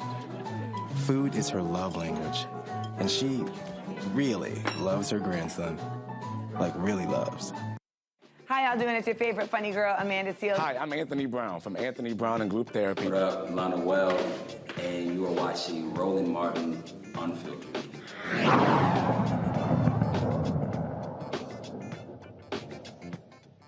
Former U.S. Congressman as well as U.S. Senate candidate Beto O'Rourke, he says he is ready to challenge Republican Texas Governor Greg Abbott in the race next year. He made the announcement official today. I'm running for governor, and I want to tell you why. This past February, when the electricity grid failed and millions of our fellow Texans were without power, which meant that the lights wouldn't turn on, the heat wouldn't run, and pretty soon their pipes froze and the water stopped flowing, they were abandoned by those who were elected to serve and look out for them. It's a symptom of a much larger problem that we have in Texas right now. Those in positions of public trust have stopped listening to, serving, and paying attention to, and trusting the people of Texas. And so they're not focused on the things that we really want them to do, like making sure that we have a functioning electricity grid, or that we're creating the best jobs in America right here in Texas, or that we have world-class schools, or that we make progress on the things that most of us actually agree on, like expanding Medicaid or legalizing marijuana. Instead, they're focusing on the kind of extremist policies around abortion or permitless carry, or even in our schools, that really only divide us and keep us apart and stop us from working together on the truly big things that we want to achieve for one another. It's a really small vision for such a big state, but it doesn't have to be that way. And I know that together we can get back to being big again, because I saw that in February when the electricity grid failed and those in power failed all of us. It was the people of Texas who were willing to put their differences behind them and get to work doing the job at hand, which meant helping our fellow Texans get through that crisis. We did this out of a sense of duty and responsibility to one another. Now imagine if the governor of Texas felt that same way. Well, there's something that you and I can do about that. I want you to be part of this campaign. And whether that begins today with a campaign contribution, or signing up for a volunteer shift, or just committing yourself to talking with your friends and family about how important this election is, I want you on the team. And I want to win this with you and for all the people of Texas. I'm looking forward to seeing you out there on the campaign trail. Thank you. Well, Tammy, Greg Abbott is facing challenges in his own party. A lot of people have been very unhappy with him in the state when it comes to the pandemic response, but also not allowing folks to invoke their own mask mandates. And so we know Beto can raise a whole lot of money. The question is, can he rally Texas Democrats and put them over the hump to beat Greg Abbott? Your thoughts? You know, as a fellow Texan, Roland, we all felt Beto O'Rourke's impact whenever he ran in 2018 against Ted Cruz and narrowly lost to him. So I think that Texas Democrats really need to rally around and support this campaign for governor for this Democratic candidate so that we can actually see some wins and a success of having him beat Greg Abbott, because a lot of Texans, including Republicans, have been, as you mentioned, very disappointed with the way Greg Abbott handled not only the winter storm in February, which paralyzed the state of Texas. I don't think that people truly understand how bad it was, how cold it was, and how many days we were without power. And that impacted not only Democrats, but also Republicans. And we saw a lot of bipartisan efforts being made. But I think that because the Republicans were unhappy with Greg Abbott's response, and they are no longer really liking this very extreme divisiveness from the Trump era. They kind of want to distance themselves from that. Gotcha. And he still is kind of reminiscent to that. I think that there's going to be a lot of support. And as long as the Texas Democrats rally around and get it together, we can turn Texas blue. Bottom line here, Eugene, it's about raising lots of money, being able to rally the base. He came within 2.5 points of beating Ted Cruz. He's got his work cut out for him. But again, he has the advantage of having a lot of people who want to see him win and the ability to raise lots of money. Look, he'll be able to raise money. He'll be able to organize people. He has a message. The question is, can he grab enough voters to cross over to win the election? The fun stuff of hard right, red meat issues are fun, but they don't matter if my house is cold in the dead of winter because of incompetency, or that I don't have flowing water coming in because of incompetency. When my basic needs are affected by somebody that is incompetent or provides incompetent leadership or decides to skip off to Cancun during the middle of a crisis, I don't care about any of the other fun stuff when my survival's at stake. And I think that, the one smart thing Beto's already done is lead off with the issue of what happened during the winter storm last year when the utilities essentially shut off, not because somebody didn't pay their bill, but because the government failed their people. And look, the thing here, Congo, that's how you go after them, and you say, you fail. And then they tried to pass on the cost to fix the problem to the taxpayers. Yeah. Abbott, look, you keep hitting that could resonate with voters. Absolutely. That was a very Biden-esque message from Beto, because we know that people are going to try to paint him as an extreme with his past comments about guns and so on and so forth. And look, one of the things he has going for him is these infrastructure bills. People that he's going to be able to talk about, this is what's happening. I'm going to help continue these programs that you're starting to see come to our state. And I believe that if he continues on this kind of moderate style path, and as long as we protect the voting rights of the people of Texas and across the country, he has a chance of winning that next election. All right, folks. So tight 1 second. Got to go to break. We come back. Fit, live, win. Talk about working out for your mental health. That's next. And Roland Martin Unfiltered.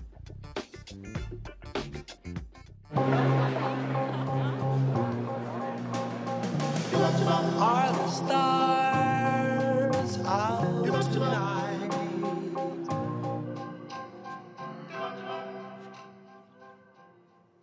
Alexa, play our favorite song again. Okay.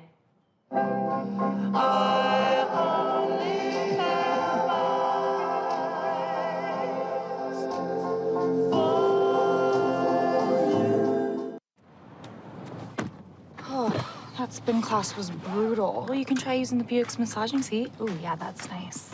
Can I use Apple CarPlay to put some music on? Sure, it's wireless. It's something we all like. Okay, hold on. What's your Buick's Wi-Fi password? Buick Envision 2021. Oh, you should pick something stronger. That's really predictable. That's a really tight spot. Don't worry, I used to hate parallel parking. Me too. Hey. Really outdid yourself. Yes, we did. The all-new Buick Envision, an SUV built around you, all of you. Betty is saving big holiday shopping at Amazon. So now, she's free to become Bear Hug Betty. Settle in, kids. You'll be there a while. Ooh, where you going? It's Kim Whitley. Yo, what's up? This your boy Ice Cube. Hey, yo, Peace World. What's going on? It's the Love King of R&B, Raheem Devon, and you're watching Roland Martin, Unfiltered.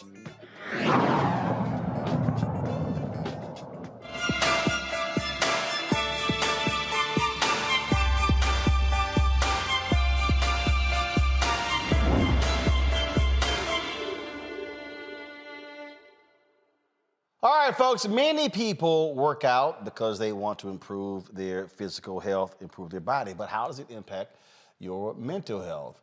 My man Dooley out of Atlanta joins us right now. Dooley, how you doing? All right, I think you're on mute. Are you on mute? Talk. Talk, Dooley. Dooley, can you hear me? Yeah, how you doing, Roland? I can hear you, man. There you go. There you go. You could help us by taking that awful hat off, but that's another story. Oh, man, come on, man, Roland. It's my week, brother. It's my week. But what's that? My whole week. What do you mean your whole week?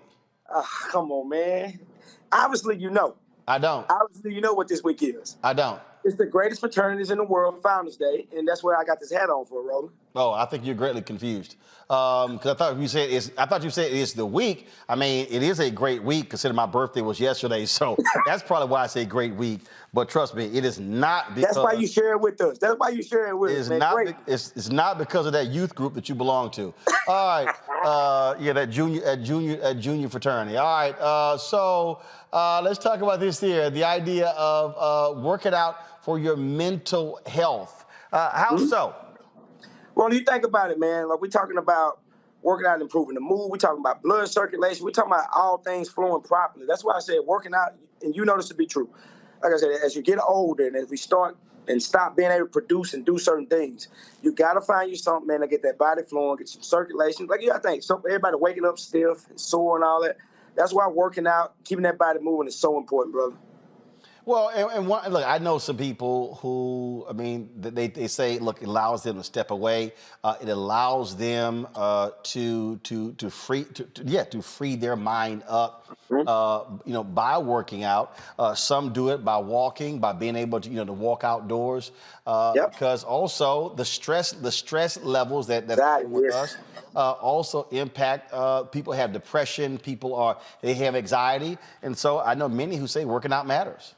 Yeah, and you think about it, you look at like the rates now, I'm sure that number has quadrupled since the pandemic. And that's why I was telling people when we was confined to the house for so long, and you look at it like, if you was to pull some numbers, I had some earlier too, I should have brought them, but you like that number is almost quadruple when you start thinking about anxiety and depression. So the number one way to free that up is, like you just said, man, getting active, working out, getting outside, and keeping that body moving. It absolutely does matter. Eugene, you were doing that for a while, beating back your diabetes. Was it important for your mental health? Absolutely. It was extremely important for mental health. Without it, probably had to sit here and go back and forth with you a couple years later. Yeah. Absolutely. Question, Tammy, I'm a Congo. What you got for Dooley? Well, as someone who has a degree in exercise science from the University of Houston, I agree with everything that you're saying. Yeah, hold on. You got a degree in, hold on, girl. How many jobs you got? You got a degree in exercise science. You a park attorney. You ran for Congress. How many jobs you got? Sure did. That girl's credentials is long. My credentials are a CVS receipt. Theirs is a business card. She's done a lot of stuff. That's H-Town, hold it down. That's that H-Town. You know what I'm saying? I came Exercise science? Exercise science from the University of Houston. Sure did. I was a personal trainer before I went to chiropractic school. Sure did. But I only did that for 1 year. You only did it for 1 year. What happened? They drove you crazy? Absolutely. Listen, I was like, you know what? This is a lot of memorizing. Let me go to law school. Yep. All right. What's your question or statement for Dooley? Go ahead. Dooley, so what types of exercises do you recommend for us busy professionals? That's why you have to find something online. But like I said, you're not going to have time to get up in the gym. You very rarely have time to get leave the office. So you start thinking about you find something online. You can literally sit at your desk with your stapler, your phone, your water bottle, and get a complete workout in. You just got to find something to stimulate your brain. Like I said, you sitting there, you're doing the same things. You got to find something to challenge you. Like I said, physically, I literally can draw a workout up, keep going, Ron. Let's keep going. And then go out to the side now. You give me 100 of those. After that 99, you're going to be feeling it. Hold up. You got to find you something that fits your schedule. I got a bottle of water, some hand sanitizer. Just go like Lord. Give me a wide. Absolutely. Give me a wide shot, Anthony. Yeah. Yeah, form is a little off. Desk, use the hand sanitizer and use some water. I love it. That's all you need. That's all you need. Hey, matter of fact, bro, just hold it. Just hold it. Just hold it. Just hold it. Black power. Amen. There we go. Macongo, what you got? So what would you say, Dooley? First of all, you're just awesome at everything that you're doing. What would you suggest for some dietary changes for people who are just getting into working out? What are some of the things they should be looking at either dropping or consuming less of on their journey? And like we were talking earlier, I always tell people we do it blood type based. You got to do what works for you. Like I can sit up here and tell you what works for me. I'm O positive blood type, but you need to dig more too and what's flowing through your body. That's what we're made of, our blood types. So you need to eat based off your blood type. You need to diet based off your blood type. You need to find out what things your body are rejecting and things your body are retaining, and that's how you determine what you should and shouldn't be eating. I never tell people to eat or drink what I eat or drink. Because what I eat or drink ain't going to make you shit, like I always tell people. But I always tell people, let's eat based off what you got going on in your life, what you got going on with your blood type, and let's base it off that. All right, then. So, again, folks, your mental health is important. And so, please, if you're going to exercise, don't do it just for physical. Also, do it for you to be able to get out and keep it straight. All right, Dooley, where can people reach you? At Effect Fitness on Instagram, at Effect Fitness on Facebook. And if you get a chance, man, go download our app, Effect On Demand. Best app we got. Best thing smoking. So last question for you. Okay, so what in the hell I do if I'm using my water bottle to work out, but then I finish drinking it? Now you need another water bottle. I mean, do I do pinky raises? Yeah, keep going. Just keep going. All right, Dooley, I appreciate it. Thanks a lot. All right, man. All right, Tammy, Eugene, Macongo, I appreciate it. Thanks for joining us on today's panel. Folks, if y'all want to support what we do, please download the Black Star Network app. I had a brother send me a tweet just a moment ago. He said, man, Twitter was buffering, but I'm glad I got the Black Star Network app. See, I told y'all. See, y'all ain't got to worry about no Instagram, Twitter, Facebook. Download the app. You can watch the show that way. And we're about to launch some new shows, so you definitely want to do that. All platforms, Apple phone, Android phone, Apple TV, Android TV, Roku, Xbox, Samsung, Amazon Fire TV as well. Come on, come on, come on. Anthony, come on, show the graphic. Come on, come on, let's go. I already ran through all of them already. Let's go. All right, y'all. So that's how you download the app right there. You can also support our Bring the Funk fan club. Every dollar you give goes to support the show. Cash App is $RM Unfiltered. PayPal is R Martin Unfiltered. Venmo is venmo.com/RM Unfiltered. Zelle, Roland at RolandSMartin.com. Roland at RolandMartinUnfiltered.com. Folks, that is it for us. Don't forget, we're going to be in Brunswick, Georgia on Wednesday and Thursday. And I'm in New York City on Friday. Crazy busy week. So we appreciate it. Again, your dollars makes it possible. Support the show. We may also thank the partners, our advertising partners. Verizon just started today. Thank you very much, Verizon. We've got Amazon, Buick, and Nissan. Thank you so very much as well. I appreciate those companies that support Black-owned media. Why? Because hashtag Black-owned media matters. I will see y'all tomorrow right here. Roland Martin Unfiltered, Black Star Network. Holla!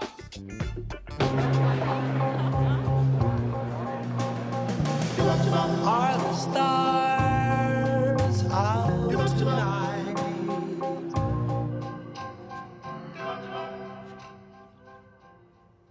Alexa, play our favorite song again. Okay. I only have eyes for you.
Time to be smart.